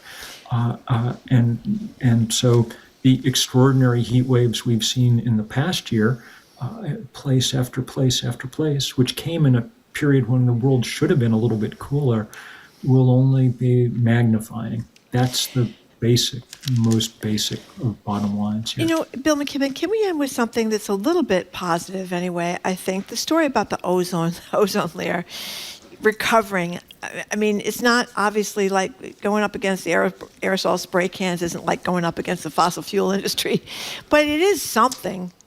Oh, yeah. I mean, it's just a powerful reminder that when humans organize themselves to take a step back, nature's willing to come in and do some work, you know? That ozone layer's been, and it's only because of great scientists, including Mario Molina, who lived in Lexington for many years, and Sherry Rowland at the University of California, that we even knew about any of this. And it's only because activists pushed hard to make DuPont and Dow and things change. We are doing the same thing on climate change. It's just that it's happening too slowly. Because the amount of vested interest and the amount of inertia is just so enormous. So figuring out how to catalyze that reaction, how to make it go faster is what we're about. And this work on the banks is a big part of that. And it's going to be, I hope, fun and joyful too, as people, well, I mean, look, it's not an easy target. We're talking about the capital in capitalism, but you know, we're completely capable of making this message heard, of getting the point across that the nice suburban branch bank in your strip mall should have a big smokestack on the side because it's pouring carbon out, and that they can end that easily. This is not like ExxonMobil. If you're Chase, lending to the fossil fuel industry makes you some money, but it's only 5 or 6% of your deal book, you could put it aside in the hope of actually helping protect the one planet we've got. You know, we only have a minute left, Bill McKibben, but very quickly, terrible storms out in California, floodwaters, terrible destruction, and there's all these reports about the money that this is costing. We're having these billion-dollar disasters more frequently. Does that help things? I mean, the fact that the climate disasters are costing us more and more money every day? Well, you would think, but of course it doesn't cost it doesn't cost Exxon any more money. Yeah. That's the problem. They get to pour the carbon into the atmosphere for free. They get to use the atmosphere as an open sewer for free. Well, we as so often is the case, we privatize the profits and socialize the costs. Yeah. And so we all get to pay for the destruction, and they keep getting to make record profits. So that's where the nub comes. Yeah, I want you to know, Bill McKibben, I need your help. I have one of those titanium credit cards. So if you could ship a blowtorch down to Cambridge, 3/21/23, March 21st. 32123. 32123. Exactly right. 32123. And you go to thirdact.org and check it out. It's got all the details. Bill, it's wonderful to see you as always. Thank you so much for being here. Take care, y'all. You too. 32123. We've been speaking with Bill McKibben, the co-founder of 350.org and founder of thirdact.org. He has a newsletter on Substack. It's a great Substack newsletter titled The Crucial Years. He also has a new serialized book called The Other Cheek, an Epic Nonviolent Yarn. Coming up, former Massachusetts Secretary of Education Paul Reville on what educators here in Massachusetts have failed to do to help close the pandemic learning loss and other education issues. You're listening to Boston Public Radio, 89.7 GBH, broadcasting live from the Boston Public Library and streaming on youtube.com/GBH News.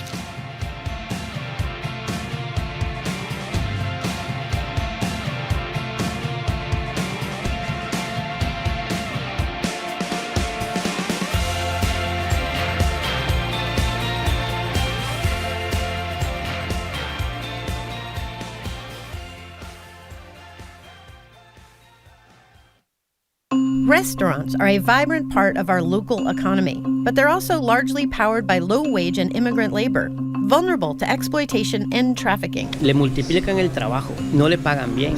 Making them work almost 13 hours a day, 7 days a week, at minimum wage, no overtime, no breaks. Y yo ya me cansé de ser un prisionero. I'm Jennifer McKim, the latest in our investigative series on labor trafficking, this afternoon on GBH's All Things Considered. Our programs are made possible thanks to you. And Comcast Business, offering internet solutions with Comcast Business Internet for your small business. Includes Comcast Business Security Edge and internet speeds up to 10 gigs. Comcast Business, powering possibilities. Restrictions apply, actual speeds vary. And Woods Hole Oceanographic Institution. You can start the new year by joining their team of professionals dedicated to advancing ocean science and technology. Learn more about openings at whoi.edu/team.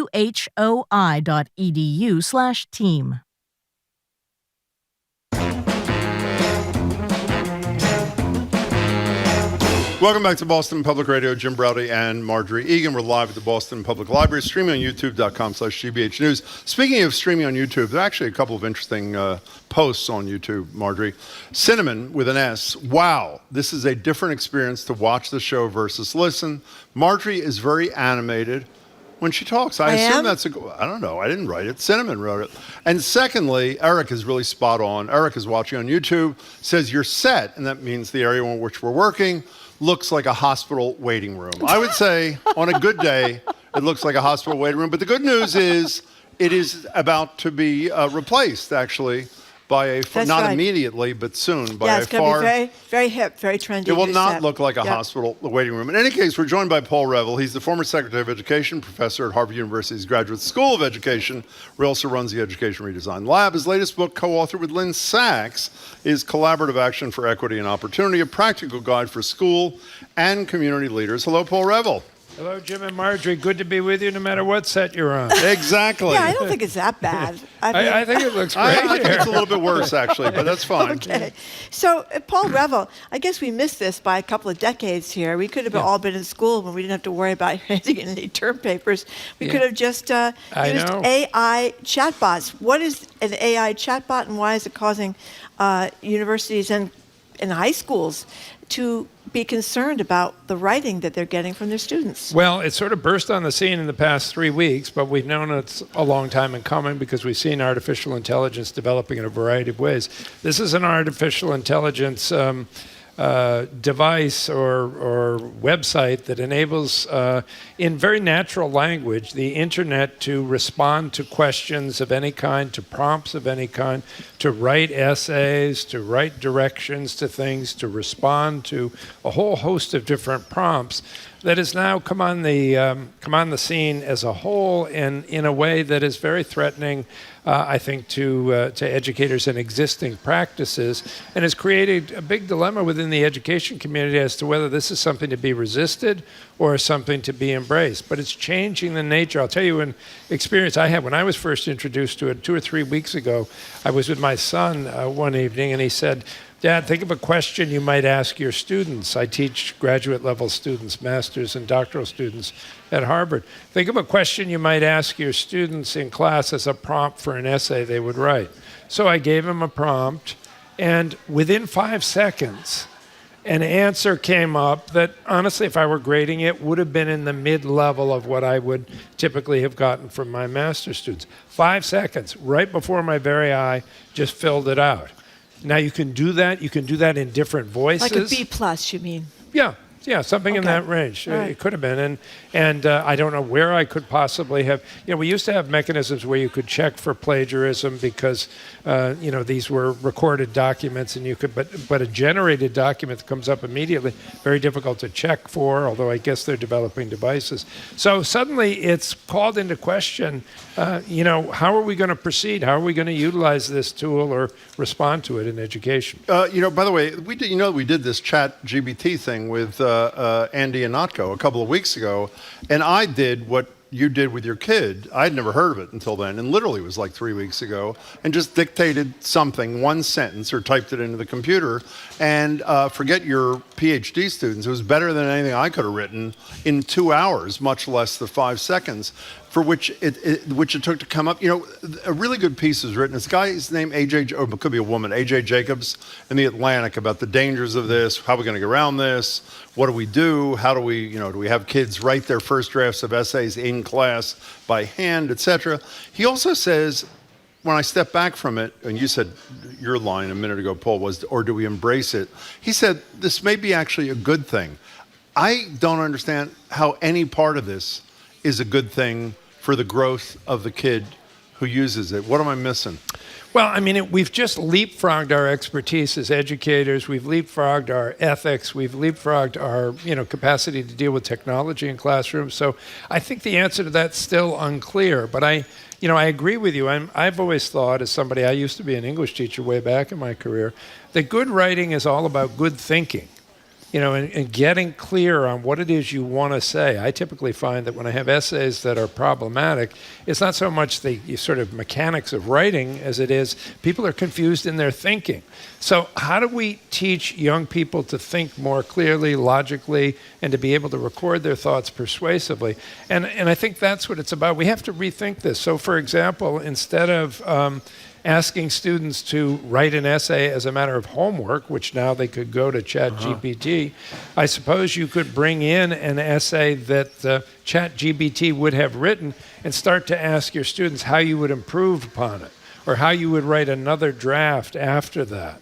Or do a draft of your own in class of a piece of writing you're going to do, and then give the same prompt to ChatGPT and compare the two, and start, help people develop their analytical thinking as well as the writing skills. I'm assuming everybody listening knows a decent amount about this, but before we leave the topic, I want to revisit what you said a minute ago when you were saying, we used to be, people in your profession used to be able to check out for plagiarism. You just typed in a passage and see if it came from somewhere else. The amazing part of this, just to reemphasize it, this is original generation.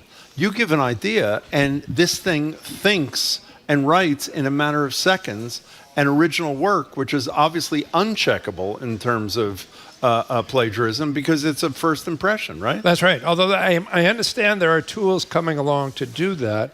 And this has limitations. I have also given it prompts. I give it a prompt in my own name, and it came back to me with information that was inaccurate. There was, they had me graduating from the wrong school or serving on the wrong committee, and it only goes to information that was on the internet up until 2021. The reason I was laughing at you is Marjorie may remember this. When we had Andy and Otko on, the first thing I typed in for it to write was, what do you think of the performance, the work of Jim Braude on the radio? Its response was one line, I do not know who Jim Braude is. So that was rather deflating, I should say. It was really well, pretty this good. is a classic example of the flaws of the system. Exactly. Right? Thank you, Exactly. Paul Revel. We're talking to Paul Revel. So, Paul Revel, we have been talking for, a year now, maybe, about learning loss during the pandemic. Yes, we certainly have. And the story in the Globe that was from a few days ago talks about this new state proposal tackling this loss. People are criticizing it because they think it lacks urgency, will worsen achievement gaps, which is bad enough. But my third question is, why are we still developing a process so long? I mean, kids are going to graduate in June from high school. Right. Yeah. Well, I think there's just as there always is in our field of education, lots of difference of opinion as to what needs to be done and what are the most crucial problems. Take it a very top level. One issue is we have a lot of kids who aren't coming back to school, period. We have a lot of kids who are coming back ambivalent about the whole education and learning enterprise. We have lots of mental health problems. There's this whole set of issues that have nothing to do with actual teaching and learning. And then there are the learning gaps themselves, which are highly variable. You have kids in fourth grade who did fine, thank you very much, through the whole COVID period and are where they should be or ahead. And we have others who are way behind. And our school systems aren't very good at differentiating between students based on their needs and giving to one child, for example, an immense greater quantity of time and instruction than we would give to the other based on where they are. So there's been a quandary within the field about what to do with it. What you're alluding to is the State Board of Education is now contemplating, a set of sort of plans and expectations and benchmarks for what they're going to expect of school systems. And is it fair, the question arises in this conversation, to expect districts that have high concentrations of low-income youngsters who have, had the greatest losses during this period to improve at the same rate as districts that have been okay? But I guess my question is, if you're going to graduate in May, if you're in fourth grade, you got a little time.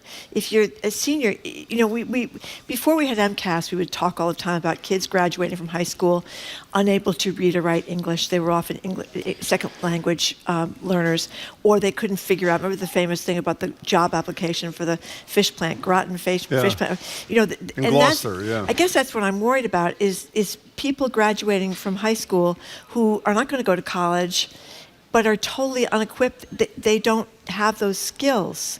And so it seems to me you want to start with the seniors in high school. Well, yeah, if you had a triage system, that's where you'd start. But we've got to stop thinking about graduation from high school as being the fixed element in the system. Yep. In other words, if you're not ready by the end of 12th grade to have the skills and knowledge to be successful in career or college, then the system ought to be obligated to give you more time, more instruction, more learning to get you ready. So the fixed thing ought to be the learning rather than the time of graduation. Isn't that what the 10th grade MCAS is supposed to do? Well, it's supposed to, and then it's supposed to trigger a set of interventions that if you fail the test, they give you more instruction, more help, more support, more opportunities to learn that then prepare you to clear the bar eventually in 11th grade or in 12th grade.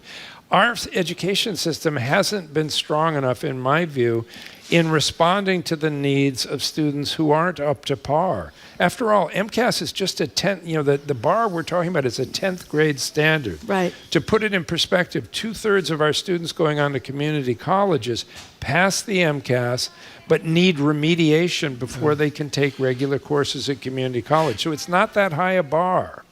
So we've got to figure out as a system how to give them the support they need to get to that standard.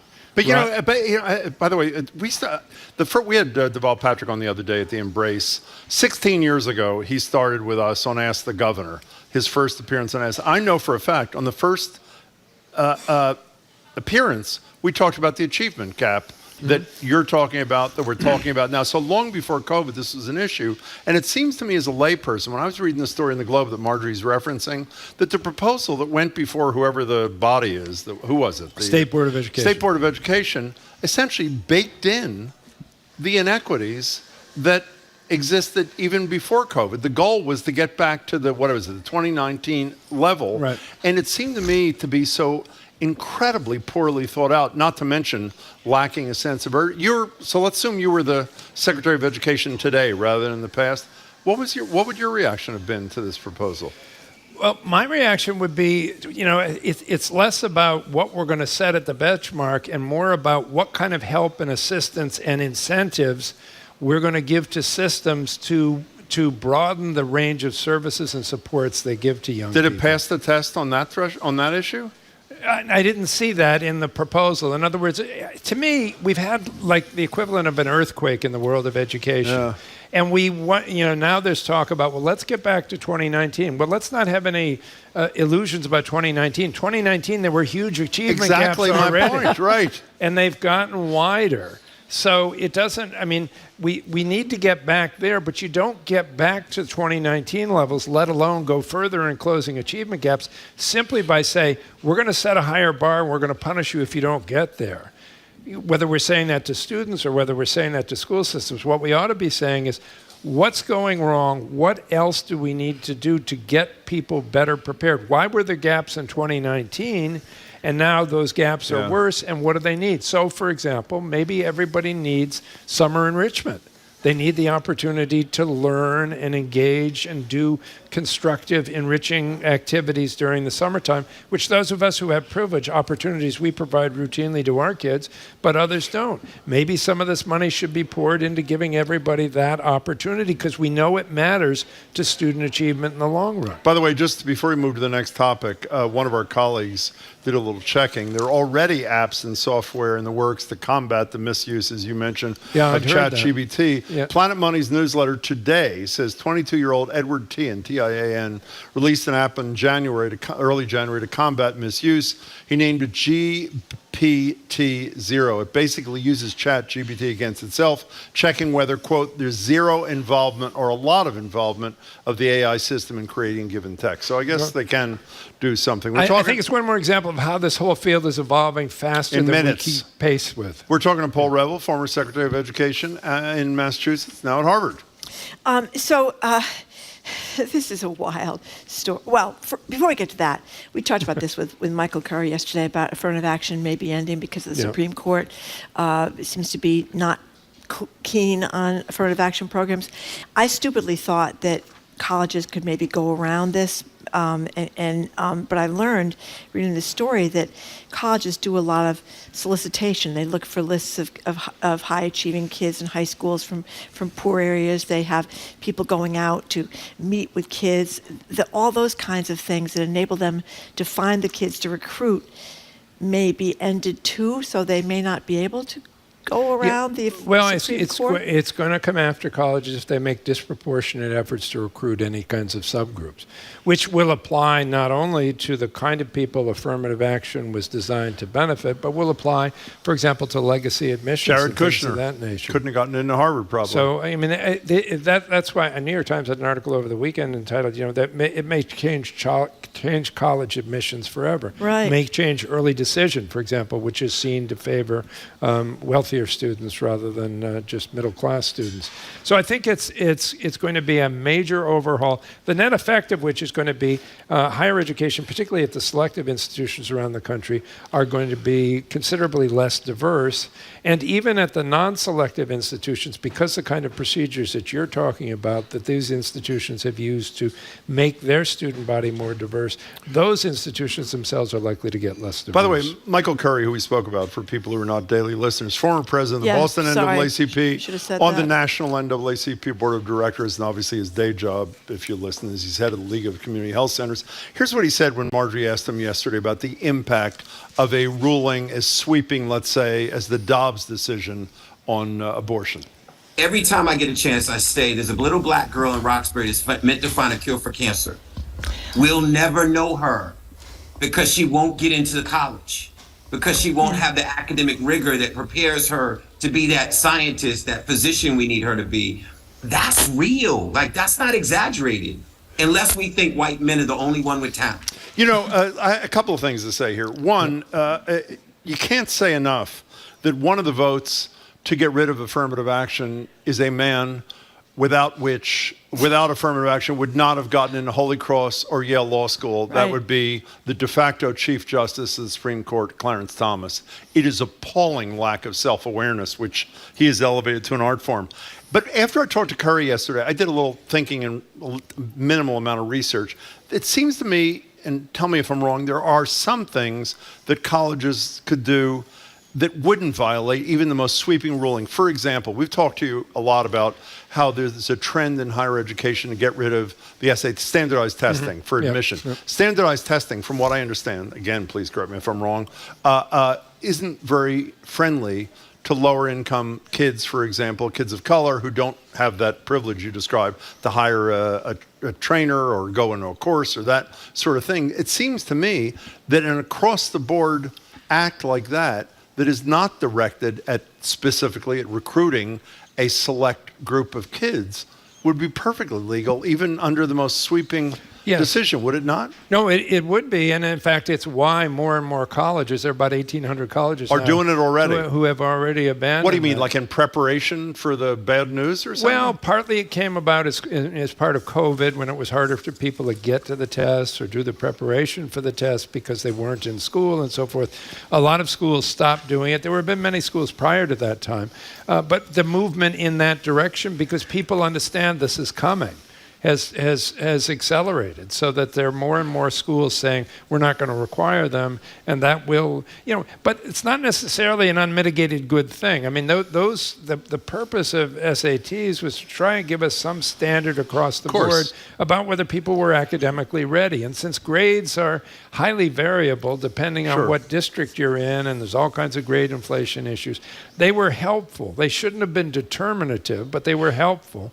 But we're going to throw that tool out out as a way of, avoiding some of the problems that have come up in this court case. I assume people know that while a sweeping decision would apply to every school of higher education, place of higher education institution, the defendants are Harvard and North Carolina. Are you I assume there's active planning within the walls of your university to prepare for this eventuality.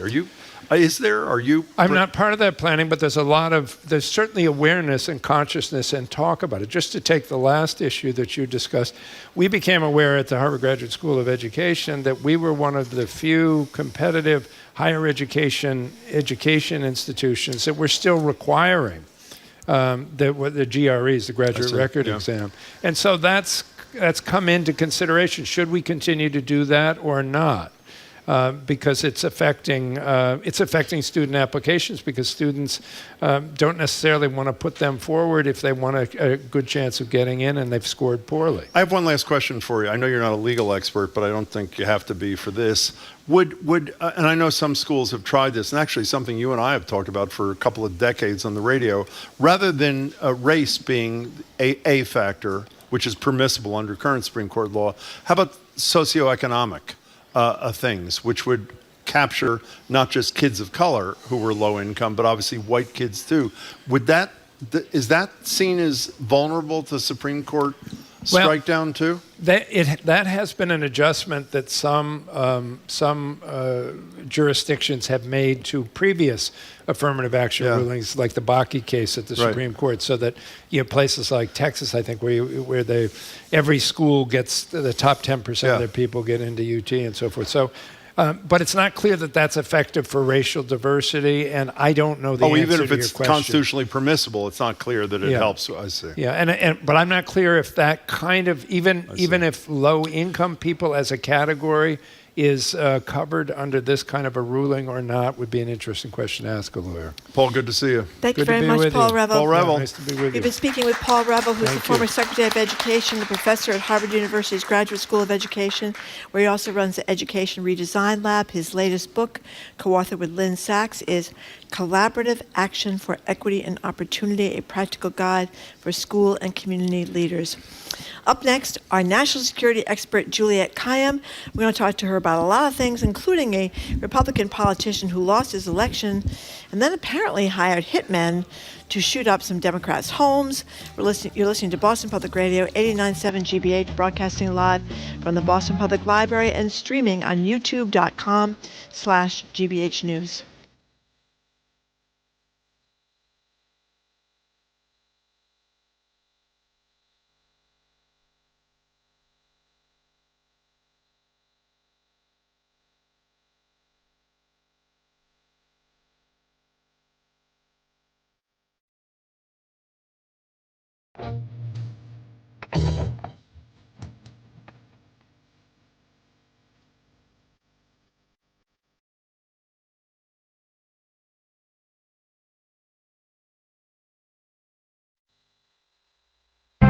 The International Space Station orbits 250 miles above the surface of the planet, but from way up there, astronauts can still talk to NPR. Station, this is Regina Barber with NPR Shortwave Podcast. How do you hear me? Hi, Regina. I've got you now. I've got you loud and clear. I'm Elsa Chang. We hear from astronaut Josh Cassada on All Things Considered from NPR News. Today at 4, here on GBH News 89.7. Support for our programs comes from you and the Office of the Massachusetts State Treasurer. The Unclaimed Property Division is holding unclaimed funds for the citizens and businesses of the Commonwealth. You can see if you have unclaimed money at findmassmoney.com. And the DeMoore McKim School of Business at Northeastern University, where students can learn by applying classroom lessons to business challenges. MBA, master's degrees, and graduate certificate programs available. northeastern.edu/business. Trusted. Local. News. You're listening to 89.7 WGBH, HD1 Boston, online at gbhnews.org. GBH News with NPR. What matters to you.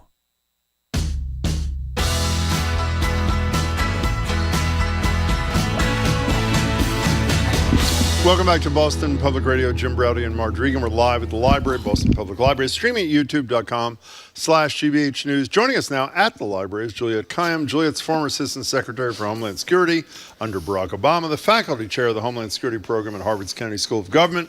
Her new book is The Devil Never Sleeps, Learning to Live in an Age of Disasters. Hi, Juliette. Hello. Hello. Hi, everyone. Thank you for coming out. Thank you. Well, I was going to start with... Three people didn't applaud in the back. Yeah. That's troubling. That's really troubling. I see you. I was going to start with the, Trump and Biden and their problems with these classified documents.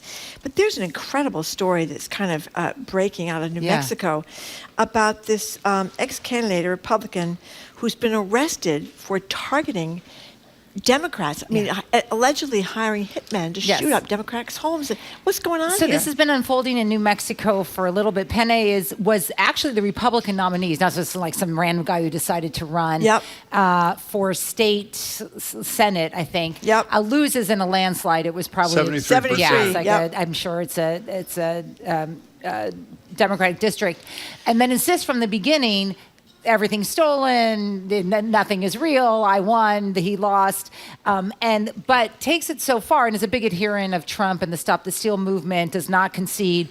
It turns out since the election, he's been hiring at least 4 guys to go shoot at the homes of Democratic commissioners, electeds, commissioners and whatever. politicians. So there have been this series of shootings that were obviously seemingly related, but no one who did it. But it was a Republican nominee, and this is what we've been talking about. I mean, when you condone violence as the sort of next extension of politics, as Trump has been leading people to believe, and under the undercurrent of Stop the Steal is clearly some sort of violent movement or violent justification. This is what you get, and so no one should. I mean, it was shocking in some ways, but no one should be surprised. Some of these shots hit the bedroom of one of these no, he was trying. daughter. Somebody could have been killed, obviously. Yeah. And I mean, he wanted it to be a shoot by or a drive by simply because he didn't want the guys to get caught. But also, drive-bys are very fearful for the other people because they, you're just making coffee in the morning and someone comes by, right? Come flying into the kitchen. So I mean, this is full. I mean, you can infer intent by the victims and who the targets are, and one can infer political terror in this case. So we'll see what the federal charges are going to be. Can we stay with guns for a second? Yes. Everybody Are we seeing this? Yeah. has heard about the 6-year-old kid who apparently shot a teacher. She was originally seen as in really bad shape. Apparently, she's recovering fairly well. This is in Virginia. Am I right about Virginia, that? Virginia. Okay. Virginia news area. Okay. So, and by the way, they say it wasn't random. And the word, when they use the word random, they mean it was intentional on the part of the kid, which is a whole other story. Yeah. It's frightening. However, the thing I want to talk about, and we've talked about this off and on for years, there is smart gun. We have talked about stories in the past, not where a kid intentionally shot a teacher, but the most painful circumstances. Look at this. This is Indiana. This is the unfolding story in Indiana. Yeah, a little toddler who's playing with a gun, a loaded gun, and pointing it toward himself. Well, this is perfect. What I was starting to say the father's is a kid been ends up arrested. killing the mother by mistake, by playing or the sibling. So when people say a man has been arrested, I'm not sure if it's these the are father. random things that we just, it's a horrible, nothing we can do about. For years, I have read, and you're the expert, you'll tell me if I'm wrong, that smart gun technology exists, where if your fingerprint does not match whatever the receptor is on the trigger of a gun, and it should only match the owner of the weapon, by definition, it will not fire.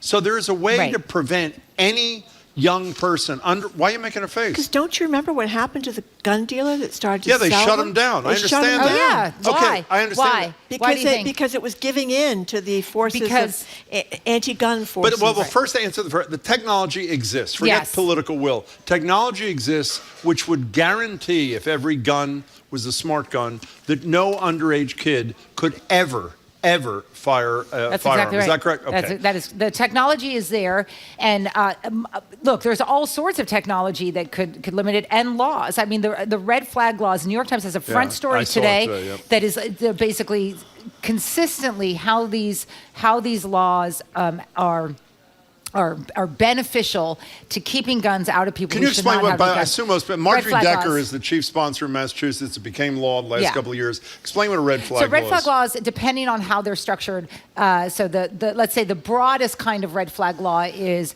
a community member, a teacher, a neighbor, a family member can let law enforcement know that they have concerns about a particular person for XYZ reasons, a family member, someone they have ties to, and that person should not be sold a gun, should not be able to authorize lawfully. This is, of course, they can get an unlawful gun, and the goal is. And a judge has to make that determination. There's not, right, but it's not a trial. It's like a preliminary injunction type thing.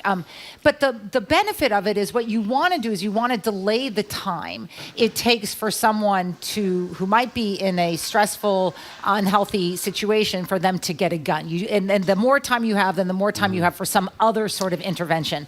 These laws are working. Sometimes they're too narrow in states, so it requires a family member rather than the teacher or someone else who may know. So we have a whole bunch of different tools. Look, I mean, for 20 years.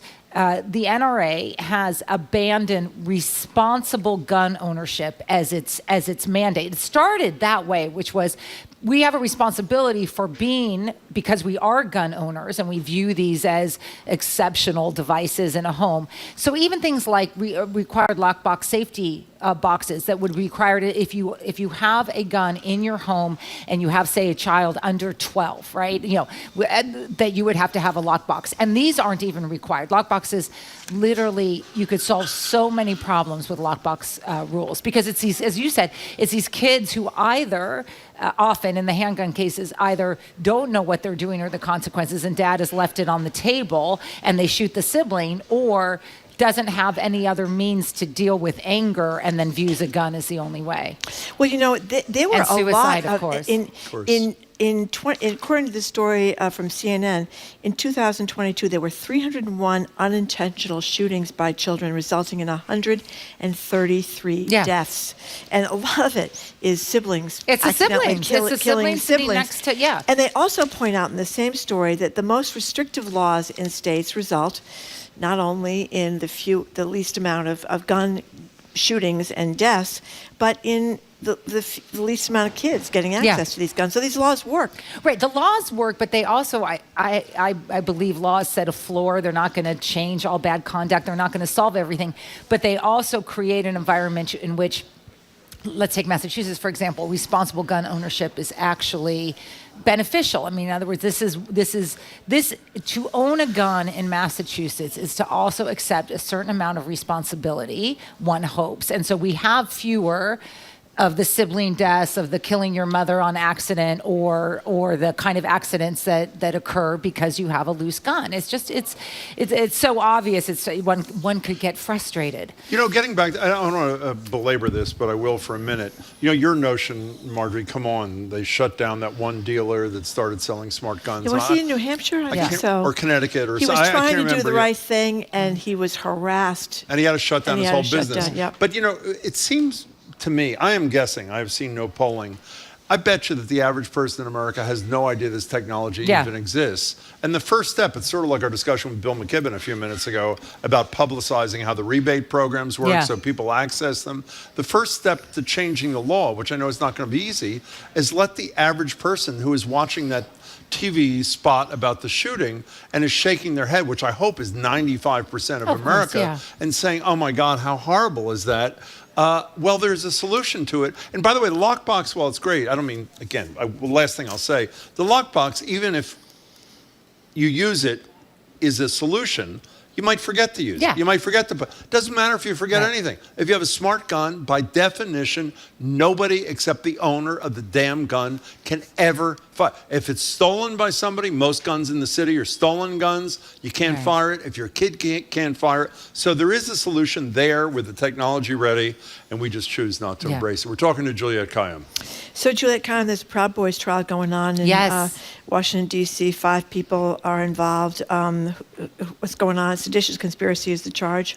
Yes. So this is another one of the trials of the two groups, Oath Keepers and Proud Boys. Both groups were organizing to take this the different pieces of what the Stop the Steal had come to mean for the Trump White House. It was the legal challenges, the January 6th insurrection, all the different things that they were organizing to actually plan for the disruption of the certification of the electoral vote. So there's two right-wing organizations, the Oath Keepers and the Proud Boys. We have long under, Trump during one of the debates did not, let's just say, was vague about his condemnation about these groups. I think that would be the best you can say. Stand up and stand by. Stand by. No, and stand back and stand by. The stand by part has always been the most interesting to me because Trump always knew what he was doing with his language. By the way, I never heard of the Ku Klux Klan leader who I met with a couple of months ago and discussed also. Yes, exactly. It's just he knew what they were. He can never condemn the right-wing groups because that was essentially his base in many ways, and he knew that if he alienated them before the election, a lot of them who were organizing for vote and protests, because remember there were protests on election day, will go away. Anyway, the trial took a while to get a jury because it's in D.C. One of my favorite lines of one of the potential jurors, African-American woman who understood the Proud Boys to be a racist organization, which they are, she said, defending why she should be kept on the trial in the jury, she said, "I'm a black woman in America. I can have many opinions." So she was great. I don't know if she actually made it on, but their first defense in their introduction, just for folks to know, is of course they're blaming Trump, right? That Trump was essentially the instigator, and but for him, these people would have been at McDonald's eating their burgers, not caring about politics. I have no doubt Trump is to blame, but what a bunch of losers. For I often want to say, man up. You plan an insurrection, go down fighting. So, by the way, this comes on the heels a couple of months after Stuart Rhodes, who's head of the Oath Keepers, different also group. seditious conspiracy. You were the first person who said to us, I've mentioned this before, shortly after January 6th, one of the keys to making sure this doesn't spread like wildfire is to prosecute as many people as aggressively as you can. And while I think Merrick Garland's lack of speed on the Trump front is appalling, and I don't know what's going on inside, so I may regret having said that. His ferociousness, his legal ferociousness on these things is admirable. Hundreds of people have been indicted. Hundreds of people have been convicted, including leaders like Rhodes. I think we're close to 1,000 now. You know what we need done, and maybe somebody like you is already doing this, your thesis, with which I totally agree, but based on no data, is that, no, I'm serious, that these prosecutions would inhibit people because they say to themselves, as we learned, a lot of these people were not in groups like Proud Boys or Oath Keepers, just average people like that. That was it, an OBGYN from the suburbs who, that woman, 68 years old. Yeah. She helped women who had drug problems that were pregnant. I mean, she was doing the Lord's work there, and then she turns around and bells the cop right in the face. In the face. So the thesis was it would prevent people who say, even though I wanted to do that or want to do it next week, I could lose my job, I could lose my family, I could lose whatever. Has anybody done any hard research to prove your point that it in fact has reduced the level of Trumpist kinds of insurrectionist activity? You know what I mean? Yes, I do. So, could you monitor this? Or some of it is quantifiable. How many people are engaging on Truth Social? How many people are showing up to Trump's rallies? Those numbers are all looking limited. I don't have it in front of me, but those are all down. But in terms of Oath Keepers and Proud Boys, it's hard to measure social media interaction, especially with what's going on with Twitter right now. But what we know with both the Proud Boys and the Oath Keepers, as they still exist, and they often exist at the local level, which is, people are running for school district or whatever. But in terms of their national footprint, in terms of recruitment and fundraising, this is what people forget. It's expensive to run a terror organization. Those are both down, and that's what you do with the prosecutions. Huge. Now, in terms of, I hear you, and like you, I sort of have been kind of wary about the timing debate with Merrick Garland because you don't know, but it was always going to be the case that these would be sequential prosecutions, not concurrent. That you would start with little people. You would start with the little people because they're going to say, "Look, I saw something on this," and Oath Keepers. Then you go to the Oath Keepers, Proud Boys, the organizations, and then you touch the White House. So we don't know, between part 2 and part part 3, which is the one we're all waiting for, we don't know what kind of nexus is going to But except that, I agree with that, and I understand. I mean, I understand that, even though it's incredibly frustrating as a person, as opposed to whatever. Whatever is supposed to. I don't know what the alternative is. A person whatever the versus alternative. A humanoid or a pod person. Having said that, the slowness of Merrick Garland on what every legal expert with whom I've spoken, from the tribes to the Gertners to you and others, is that the Mar-a-Lago case was a slam dunk. And because of delay, he now finds himself in the middle of this conundrum with Biden. And in my opinion, it would have been a hell of a lot different if a prosecution had already started and then Biden got involved in this mess, which is indefensible as far as I'm concerned. Even if they're looking at more places now. They are, as opposed to, can we just spend a minute on that? We're going to talk to John King about this too, so I don't want to be repetitive. Let's just talk about the strategy with you for a second. The fact that a president of the United States staff, I don't blame him, he's got 1,000 things to do. The second Mar-a-Lago broke, how is there not a staff person who says, hey, boys and girls, we have to right now look at every single place that Joe Biden spends time. His offices, private offices, his home, his garage next to his Corvette, his Delaware, gym locker, Pennsylvania, whatever it everywhere. is, and make sure so that we get ahead of the story. And if there are any classified documents there, we'll get ahead of the curve. I'm not saying it would have been no damage, but this leak thing where it's a couple of things, then a different location, his house. He makes that totally ill-advised joke about the Corvette, which I thought was in poor taste and just stupid. Don't joke. Don't joke. So, how could they be this stupid to be in this mess? So it's really, I mean, I don't even, part of me, I'm being honest here, part of me, feels like, obviously they are such different circumstances. They are, I know, you know that, and I know all the reporting is on that. The difference between someone who wanted to do this and someone who was just careless. This is still not good. I think I sort of buy onto the argument that there's faux Republican outrage, whatever. It's just we voted for better than this. Biden was. Whatever you felt about the other Democratic nominees and why I supported Biden so early was I felt like I didn't want these stories anymore. And that was, obviously I supported him, whatever, but it was just a sense that competence. That he knew what he would be doing at day one, and the fancy mayor and whoever else, they would be just lost in a pool of whatever, and he would just come in and he would right the ship. And this is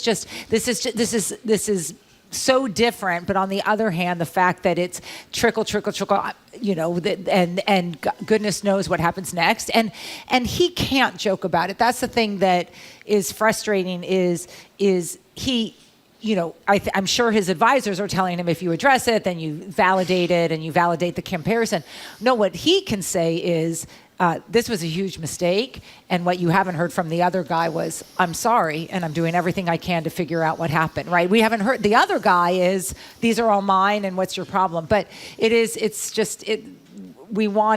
didn't want this, right? I didn't want this. We only have one more minute here, but Marjorie and I had a debate, and I think you've pretty much come to my position, we're not in a classroom at Harvard, at the Kennedy School, where we're comparing Trump but having said that, one of the expressions that people said the other day. I'm dying to find out what I agree with. No, this thing, when this guy Comer, who's the chair of the Oversight Committee under the new Republican Congress, said with a straight face, well, why didn't the FBI raid the White House and his private residences? And you say, he's either one of the 3 dumbest people on earth. Which is possible. Or how disingenuous. Well, the answer, sir, is because he didn't withhold the documents, he didn't obstruct, he didn't lie, and he didn't need a subpoena. He voluntarily disgorged this stuff. But the point that he could say that, the fact that he said that, and I'm sitting at home on the couch saying, and everybody who hears that is nodding their head saying, why didn't they search Trump as Mar-a-Lago? Why didn't they? It makes me sick. I mean, it really makes me sick. We didn't want this, and then it's here, and then they need to just get ahead of it. I mean, I thought Neil Katyal had the law professor. He had a tweet that I thought is just the way we should be talking about it. 2 people are found to have loaned a book from the library, and they're past the due date. One is told, and he hands it, and he goes, "Let me check the rest of my house and make sure I don't have any other books." The other is told, and he goes, "It's mine. You don't get it." Whatever. So that's the analogy, right? It's your overdue library book. You shouldn't have it, but there's two different behaviors. And I say to that professor, nice try. Juliet, it's great to see you. Great to see you, Juliet. Okay, Kaim. bye, Thank you so everyone. much. Thank you Goodbye. very much. We've been speaking with Juliet Kaim. She's a former Assistant Secretary for Homeland Security under President Barack Obama and the faculty chair of the Homeland Security Program at Harvard's Kennedy School of Government. Her new book, The Devil Never Sleeps, Learning to Live in an Age of Disasters. Coming up next, CNN's John King. We're going to talk to him about this Biden-Trump classified documents mess, and the latest, of course, with Congressman Santos. You're listening to 89.7 GBH, Boston Public Radio, broadcasting live from the Boston Public Library and streaming on YouTube.com.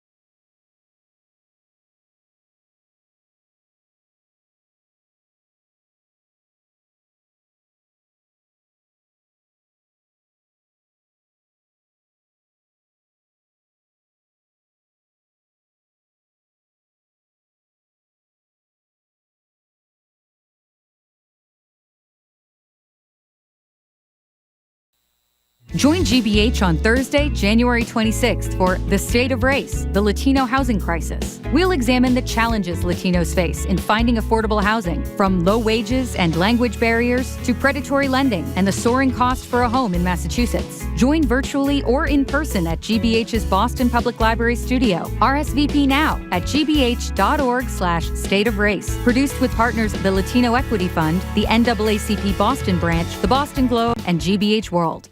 Support for GBH comes from you and Walden Local Meat. You can start the new year by committing to support local food and local farmers, offering 100% grass-fed and pasture-raised meat hand-delivered to your door. Membership options and more at waldenlocalmeat.com. And PNC, committed to championing early childhood education. PNC GrowUpGreat.com offers tools and resources for caregivers and teachers to help develop curious young minds. The PNC Financial Services Group, Inc., all rights reserved.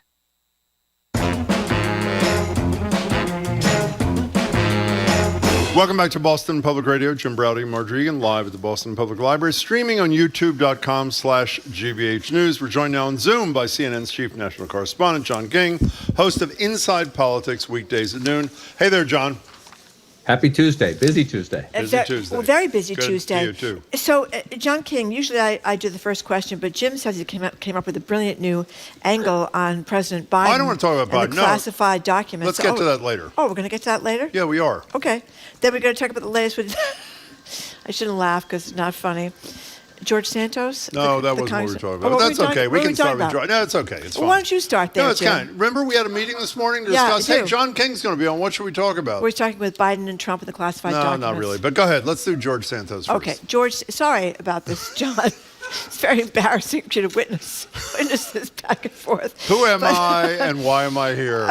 But now, George Santos, and I shouldn't laugh because it's not funny, but now apparently his cousin is a sanctioned Russian oligarch and more. So what's going on? What's the latest? Are they going to get rid of him, or what's the deal? At the moment, they're not going to get rid of him, despite the fact that most of his fellow Republicans from the state of New York, including, I think, 5 of the fellow freshmen, Republicans had a great year in the state of New York, which is why they have their majority. And you have a growing number of Republicans saying what I think is quite obvious, that this person is a pathological, chronic liar. And it's bad for the Republican brand, and it's bad for the new majority. But Kevin McCarthy has a 4-vote margin to spare, and he needs George Santos votes. And so his view at the moment is to let this run through the congressional ethics process, which is to say, this is late January of 2023. We will be having this conversation. If it goes through the normal House ethics problem, we'll be having this conversation We'll be having this conversation for months because that process gets slowed down. And so a lot of people think this is just raw politics. Kevin McCarthy keeps saying, it's not my job to overturn the will of the voters. And to that point, I say, well, what did you do on the night of the insurrection, even after the insurrection? Even after the insurrection, with still bloodstains and chaos in the House chamber, he tried to block the will of the American people, but he says he will not try to block the will of the people in this one congressional district. So there's some, guess what? There's gambling in the casino, and there's hypocrisy in politics here. But there's new revelations all the time.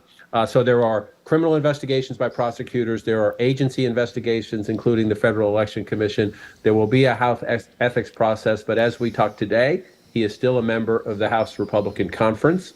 And the main reason for that is they have a very small majority, and Kevin McCarthy needs to vote. And they say that they're going to give him committee assignments. I was not aware.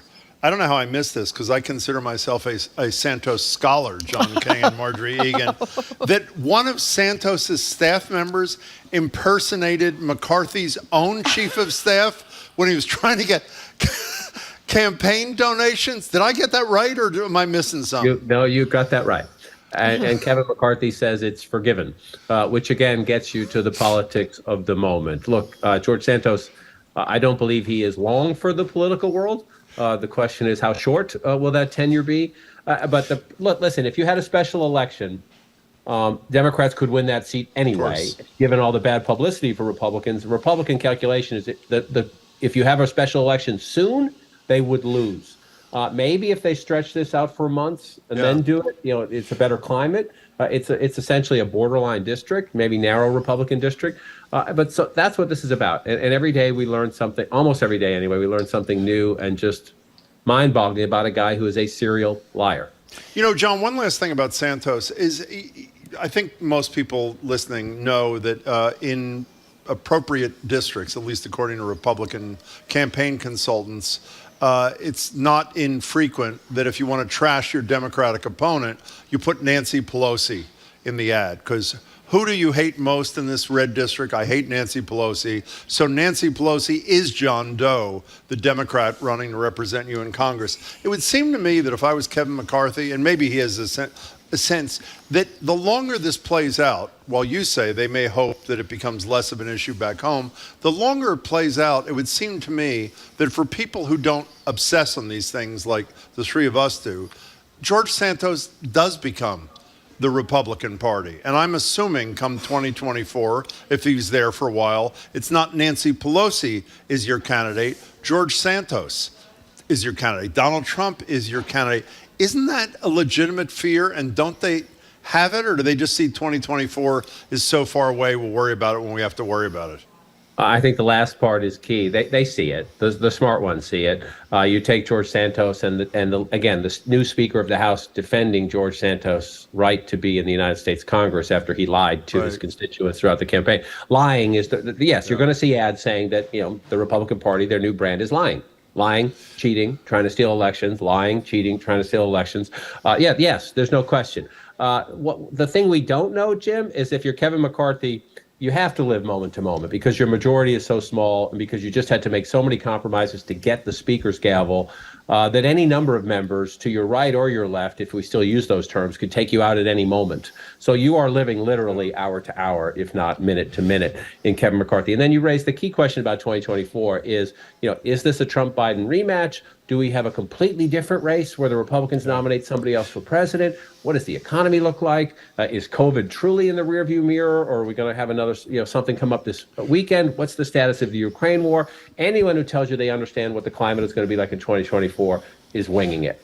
And so I think if you are on the survival track, like Kevin McCarthy, you just hope that, you hang on every day and you hope something else happens over here to make the climate better for you the next time you have to go before the voters. John, speaking of 2024, I know we don't know. Let's assume it's not Trump for a moment. Somebody on the fairly short list of possibilities is Glenn Youngkin, who is the Republican governor of Virginia. And while we were doing the show, because we always sort of watch your show while we're on the air live, the headline on CNN, again on your show, was Youngkin, the governor of Virginia, blasts maniacal focus on equity in the Virginia public schools. Could you fill in the blanks for us because we couldn't see the report? Yeah, I think we're still waiting for some of the facts here, but often, as you know, politics doesn't wait for the facts. Remember when Glenn Youngkin ran for governor? He ran against critical race theory being taught in schools, even though it's not being taught in schools. But he did tap into, look, in the post-COVID or COVID era, whatever you want to call it, the pandemic caused a lot of stress in families, among parents about schools. Why isn't my kid in school? Why isn't the Zoom learning going as well as it could? So it was maybe a little cynical, maybe not factual, but it was smart. Glenn Youngkin raised the education issue, especially in the suburbs where Republicans have been hammered in recent years because of Donald Trump, and it was a successful issue. The issue here is that Fairfax County, which is the largest and the fastest growing county in Northern Virginia, was late telling some students they had received national merit commendations, not scholarships. They were not the top tier, but they were essentially the runners-up. And they were late in notifying these students, and that's something you would put on your resume, on a college application. It does help you. You don't get the National Merit Scholarship, but it does help you get private sector, corporate scholarships and the like, because it's a nice box to check on a resume. And the school district says this was just a bureaucratic screw-up. But they're having their own investigation now. The state attorney general, a Republican, and Governor Youngkin, a Republican, are saying they see this as part of wokeism, that they were afraid to say, Marjorie is an outstanding student and Jim's a good student, but he's struggling to keep up, that they want everybody to be treated equally. And Youngkin's point is, no, in America, we honor and celebrate the exceptional, if you will. Let's have this conversation in a month when we know more of the facts, but he clearly sees an opening. And watch around the country right now. You're going to see any number of Republican governors in your backyard in New Hampshire, in Florida, obviously Ron DeSantis, Glenn Youngkin, and others who are thinking to the point, will it be Trump? Is there an opening here? Watch them looking for issues to raise their national profile. No one has yet declared. It's only Trump out there as a declared Republican candidate for president. But the potentials are starting to try to raise their profiles, and education is an issue Youngkin's going to use. Talking to John King from CNN. So, John King, what's going to happen in this debt limit fight? I mean, we saw a lot of GOP chaos in the vote for Kevin McCarthy to be a Speaker of the House, and there's obviously division among the GOP. So, what's going to happen?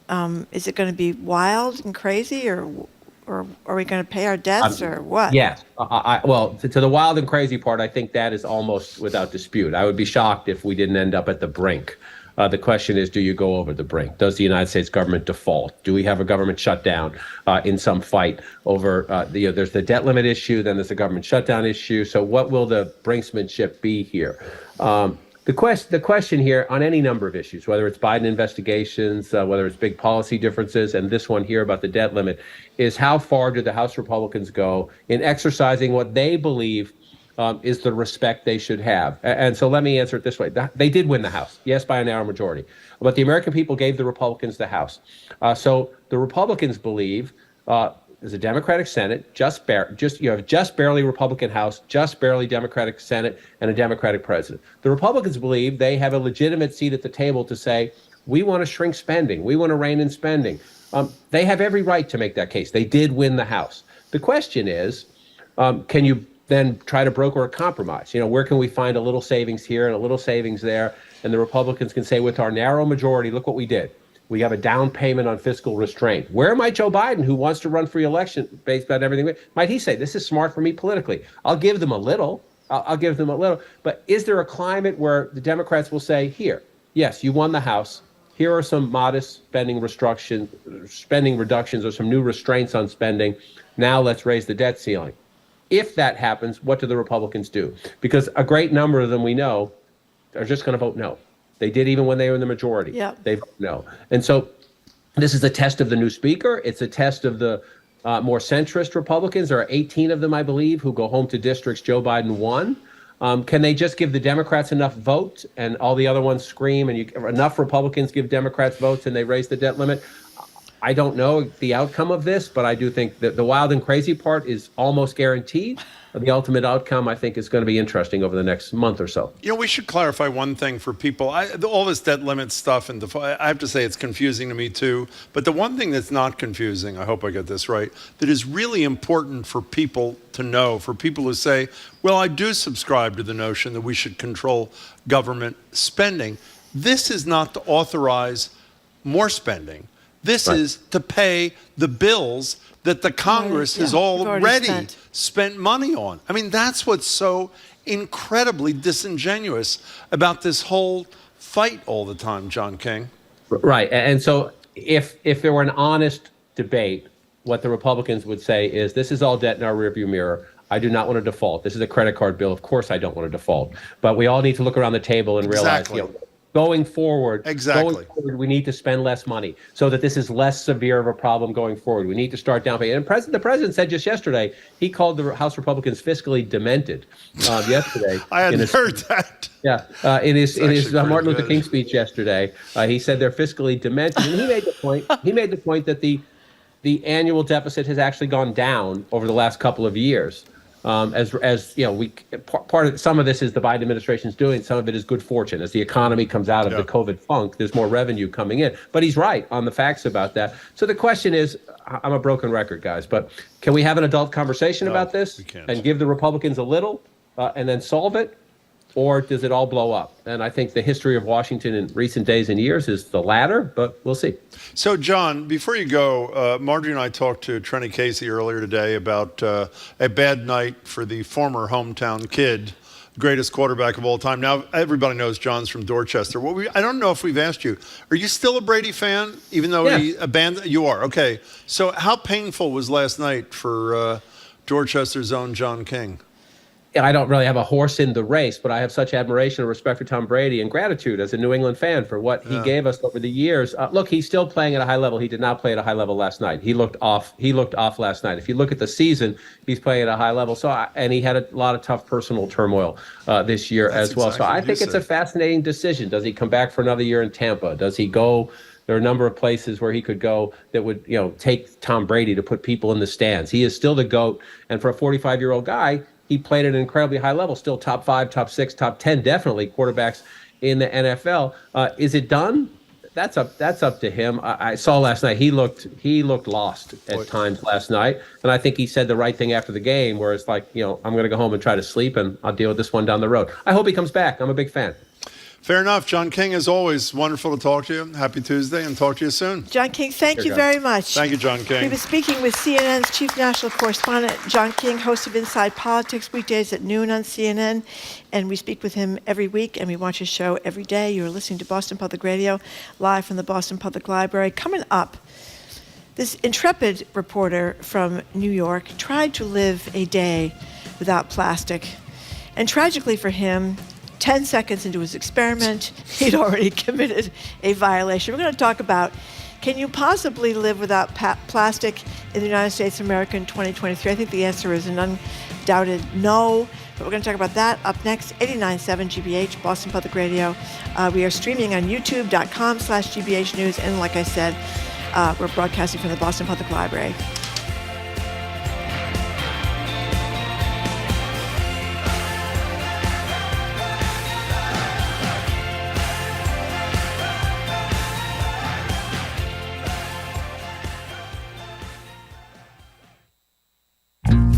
Atlanta area residents have spent years resisting a plan to build a $90 million police training facility in a forest just outside the city. We're bringing you an extended report on the fight against Cop City and the reasons some elected officials say it's necessary for public safety. I'm Melissa Harris Perry, and that's next time on The Takeaway from WNYC and PRX. This afternoon at 2, here on GBH News 89.7. Funding for our programs comes from you and Eversource. Eversource knows the role energy plays at the center of life for you and your family. And because of that understanding, in times like these, they offer plans that can help this winter. To see if you qualify, visit eversource.com. And Comcast Business, offering internet solutions with Comcast Business Internet for your small business. Includes Comcast Business Security Edge and internet speeds up to 10 gigs. Comcast Business, powering possibilities. Restrictions apply, actual speeds vary.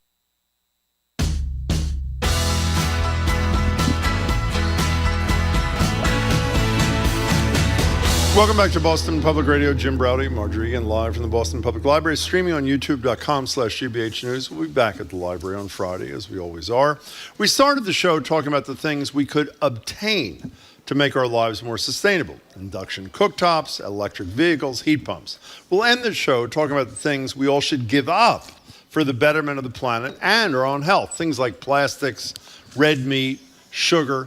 Plastics are now so ingrained into our lives, they're almost impossible to avoid. In a recent piece in the New York Times, A.J. Jacobs, I said he was the one that wrote the piece about education. I got him wrong. He wrote the piece that Marjorie just referenced. He tried to go a day without using or touching plastic products. Here's the opening of his piece.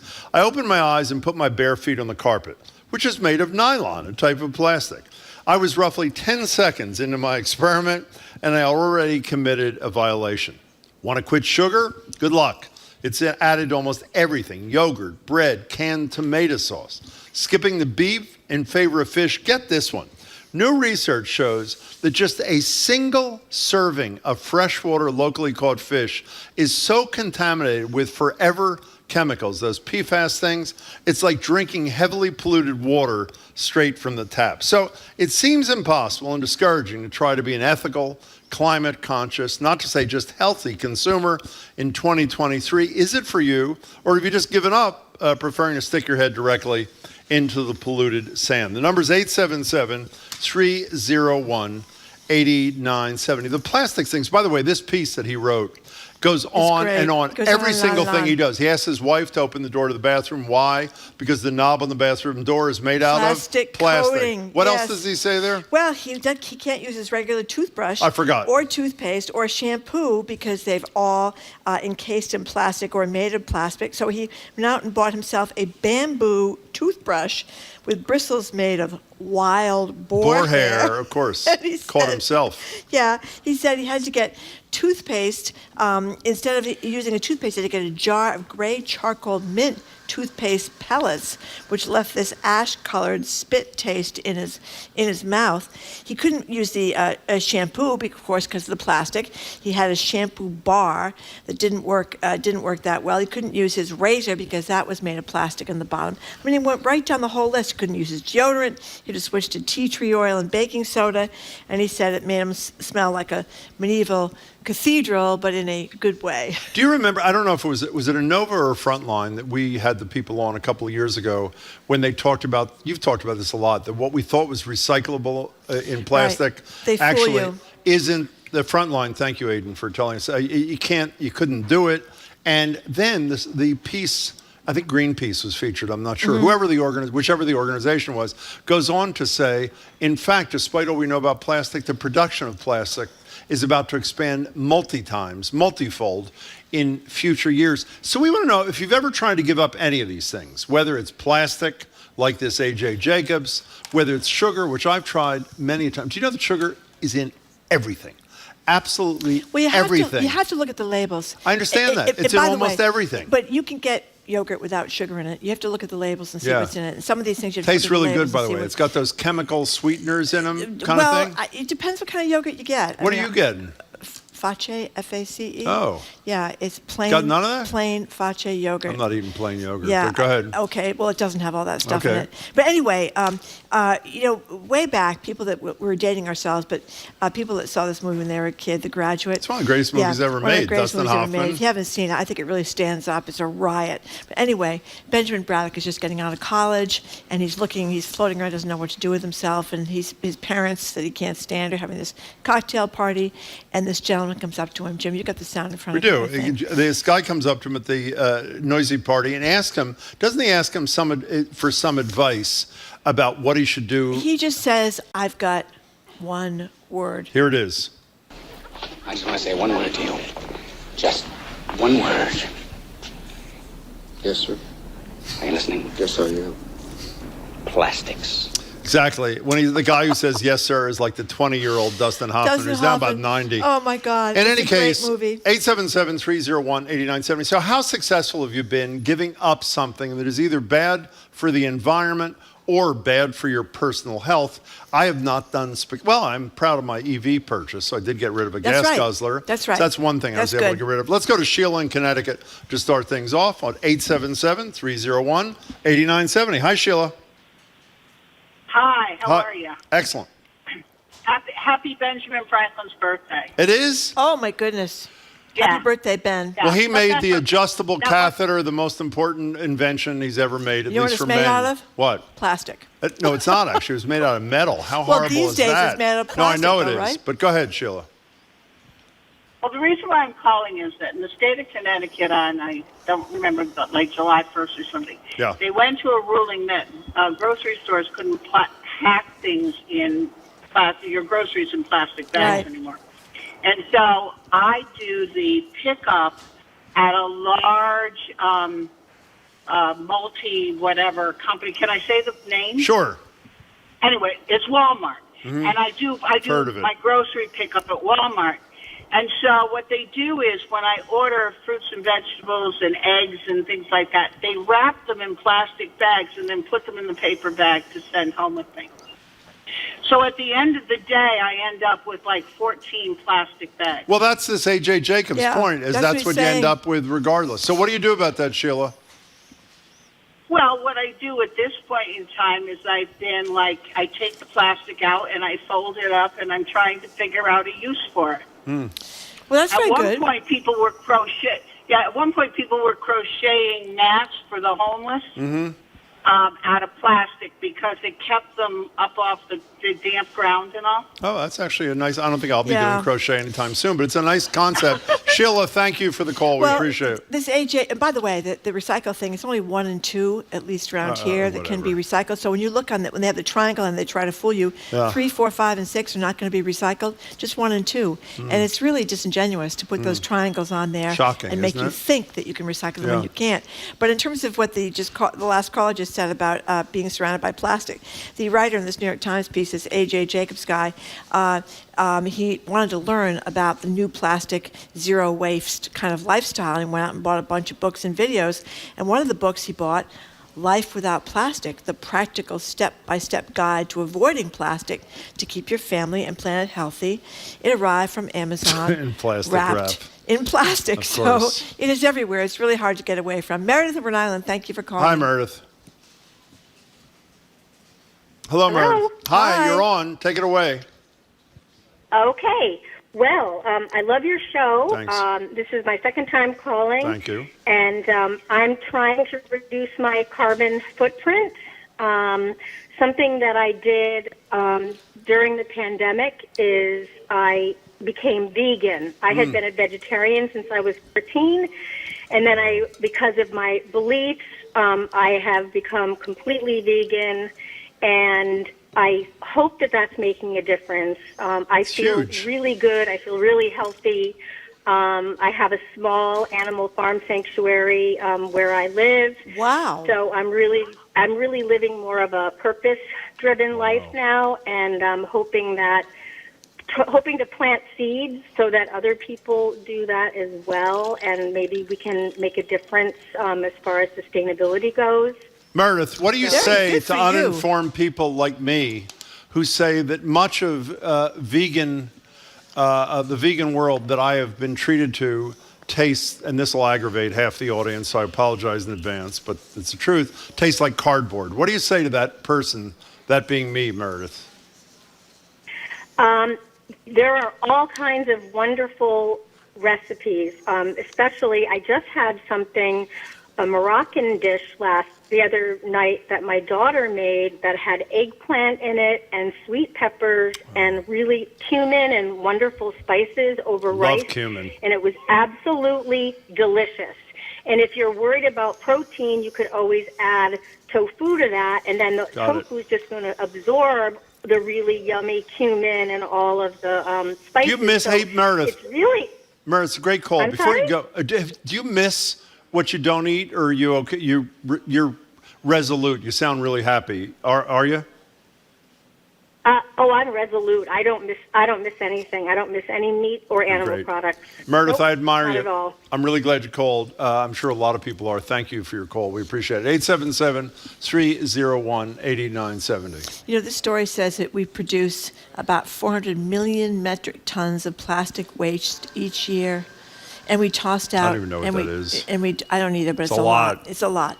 And we toss out about 800 plastic items a year. And I'm surprised it's not more than that, because every time you get takeout, I mean, almost nobody puts their takeout items in recyclable plastic. It's almost all 5 and 6 ones. But the plastic at Whole Foods is a number 1 and number 2. They're doing it. This is relevant, not well to a degree here, but when we had the discussion with Bill McKibben about the findings, the report out of Harvard and other places about how precise the knowledge was of places like ExxonMobil in the 70s about what damage would be done to the environment. They screwed us. I don't think we were emotional. It is really... It's disgraceful. They knew it. It is world-destroying lies that these people told for which there's no consequence. They are still doing it. We are still doing it. We're still building new gas pipelines and all that kind of stuff. And producing what you just said is what made me think of it. 400, whatever you said, million something tons of plastic. Now, this A.J. Jacobs points out that even getting dressed is a challenge because many clothing items include plastic. He said he ordered a pair of wool pants that had promised to be plastic-free. There's plastic in the wool? Yeah, no, there's not plastic in the wool, but there's plastic in other parts of the pants. Plastic lurking in the zipper tape, the internal waistband, the woven label, the pocketing. He checked the day before with this very helpful Banana Republic public relations person about a tag that said 100% cotton on his Banana Republic chinos.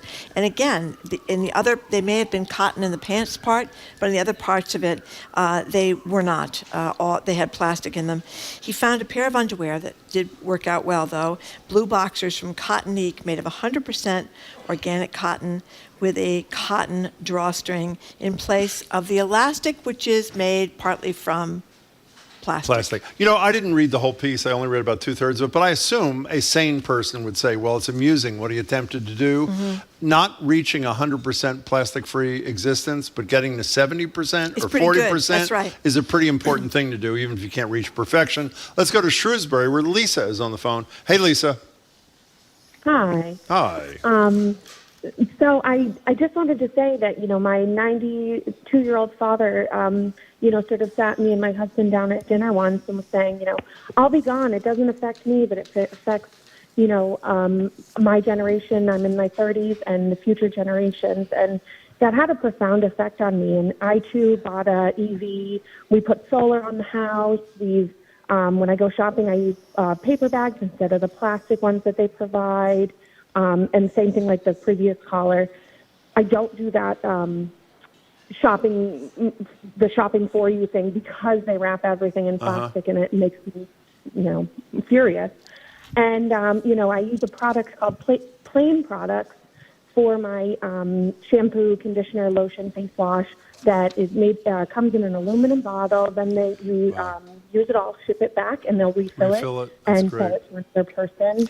And so I've done my best to eliminate as many plastics, but it's about progress, not perfection. And the more that we can have everybody sort of working towards that, the better. Another beautiful phone call. Lisa, that was great, and congratulations to you and your family. That is really great. Yeah, we're not supposed to be doing what we're doing here, Jim, with the plastic bottles, right? You know what they're saying? Don't let the perfect be the enemy of the good. That's right. By the way, you know what I did? I just realized I did something great today. I didn't even realize this. See what this is? Oh, yes. It's a ceramic mug I brought from home to drink my coffee. And as you know, I like coffee mugs that do not have handles because you can feel the warmth of the coffee. So I, in a small way, made a contribution by not drinking out of a paper plastic cup today. Except that when you got your coffee, you went over and had them fill it up in the plastic container. And then I threw it out. And then poured it into your mug. Well, that's and a good threw out point. the plastic container, so it's not quite... So I actually should have had them fill... By the way, I should have had them filled directly into the ceramic. Is that what you're saying there? That's right. That's exactly right. Okay, that's but a a lot of fine people point. are saying they've done small things like the what? previous caller did. Well, that's not small things. That woman has done everything. Yeah, she's done everything. That's right. But they've changed to like these... you see these all the time, water bottles like this. Where well, you're doing it right there. Yeah, I have my rubber straw. You can get the... but they probably made of plastic too, so I don't even... I don't like the metal straws because I don't like the metal touching my teeth. I don't like the But this could be a bad thing because it's made out of plastic. I don't know what it's made out of. Okay, fine. But you can do that. You can give up water bottles. You can, like the woman just said, you could bring your produce bags to the grocery. You can return. Lots of places allow you to return your single-use plastic bags to the supermarket or the big box store. That's from Jeff in Providence. And there are these places where you can just buy a container of whatever it is, body lotion, and refill it. And we've had some of those people on our show. The names of which there's one in Cambridge on I can't think of what the street is, but right in Central Square there. So there are things that are not that difficult to do, none of which Marjorie and I are doing, of course. Doug and some of which we're doing. Doug and Brimfield, you're next on Boston Public Radio. Thank you for calling. Hi. Hi, how are you? We're good, thank you. What's up? Hey, so my wife, when I met my wife, I don't know, about 6 years ago, she was a vegetarian, right? Yeah. And I'm the opposite of a vegetarian. She's given up meat, always was, better than I was because I ate meat and everything. So proud of herself. But you know what? Now she's chicken curious. She's flirting with chicken. She's, we'll eat things like that. And I guess the point I'm making is, we're all going to die of something. Yeah. And worrying about, PFAS and things like that ship sailed.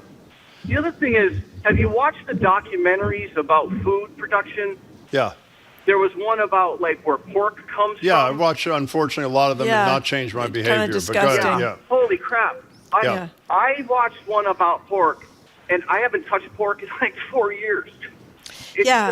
It's just horrible. Well, wait a second. You're speaking out of both sides of your mouth, Doug. You're saying on one hand, we're all going to die. What's the big deal? And on the other hand, you're saying you did a responsible thing based on something you learned. Isn't the latter what we should all be doing? No, it's ethically. You have to watch it, and I'll tell you, it'll scar you for life. Well, I would like to be scarred for life. That'd be great. Or nothing. Yeah. Doug, thank you. No, you're right about the documentaries, Doug, and thank you for the call because they do kind of turn your stomach, don't they? And are you amazed after you watch one of those things that you don't dramatically change your behavior? How embarrassing is that? How embarrassing is that? We learned the other day that pigs, when they're in close quarters, I think we're talking to Corby, they chew on each other. You know what I had for dinner? What do you think I had for dinner? A pork chop. I mean, no, I'm serious. I mean, what is wrong with me? And if I watched anybody else doing that, I'd say that they were total hypocrites. It's a problem. Now, we have a texter who says that there are these plastic-free shops popping up all over the place. Sabrina at Unpacked Living in Danvers and Beverly, great proponent, has so many options. The bamboo toothbrushes that A.J. Jacobs talked about. I have some bamboo stuff actually in my house. Many deodorants to try and plastic-free everything. So I guess you can look online for plastic-free stores, and we can find them.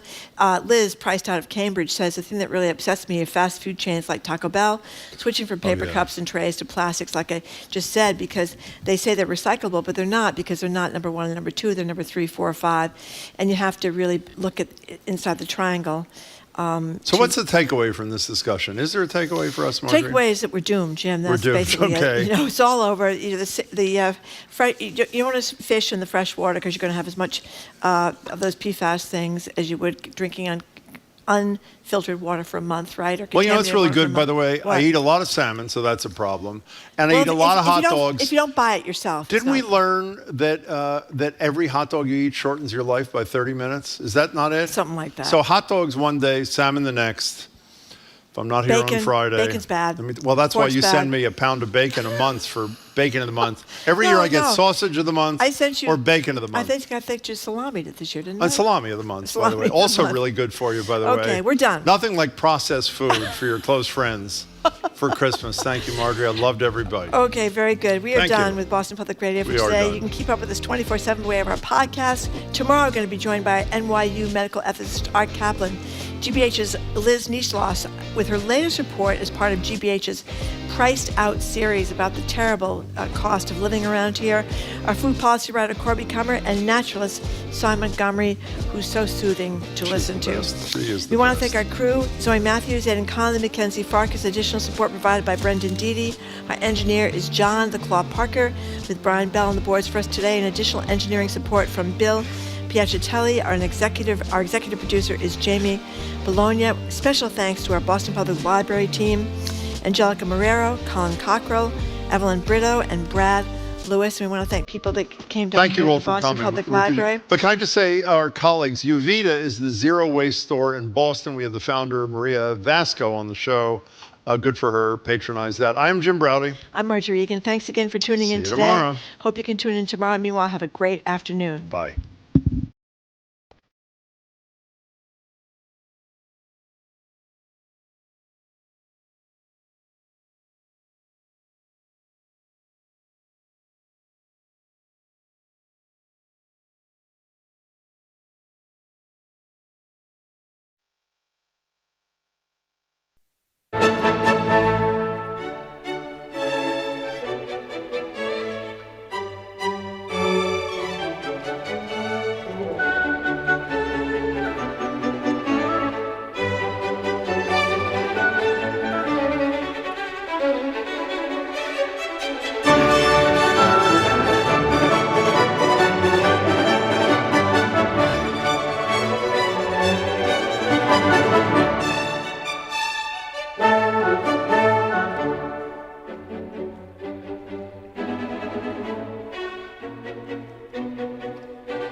The Hofner Symphony by Mozart with the Scottish Chamber Orchestra and conductor Jukka-Pekka Saraste.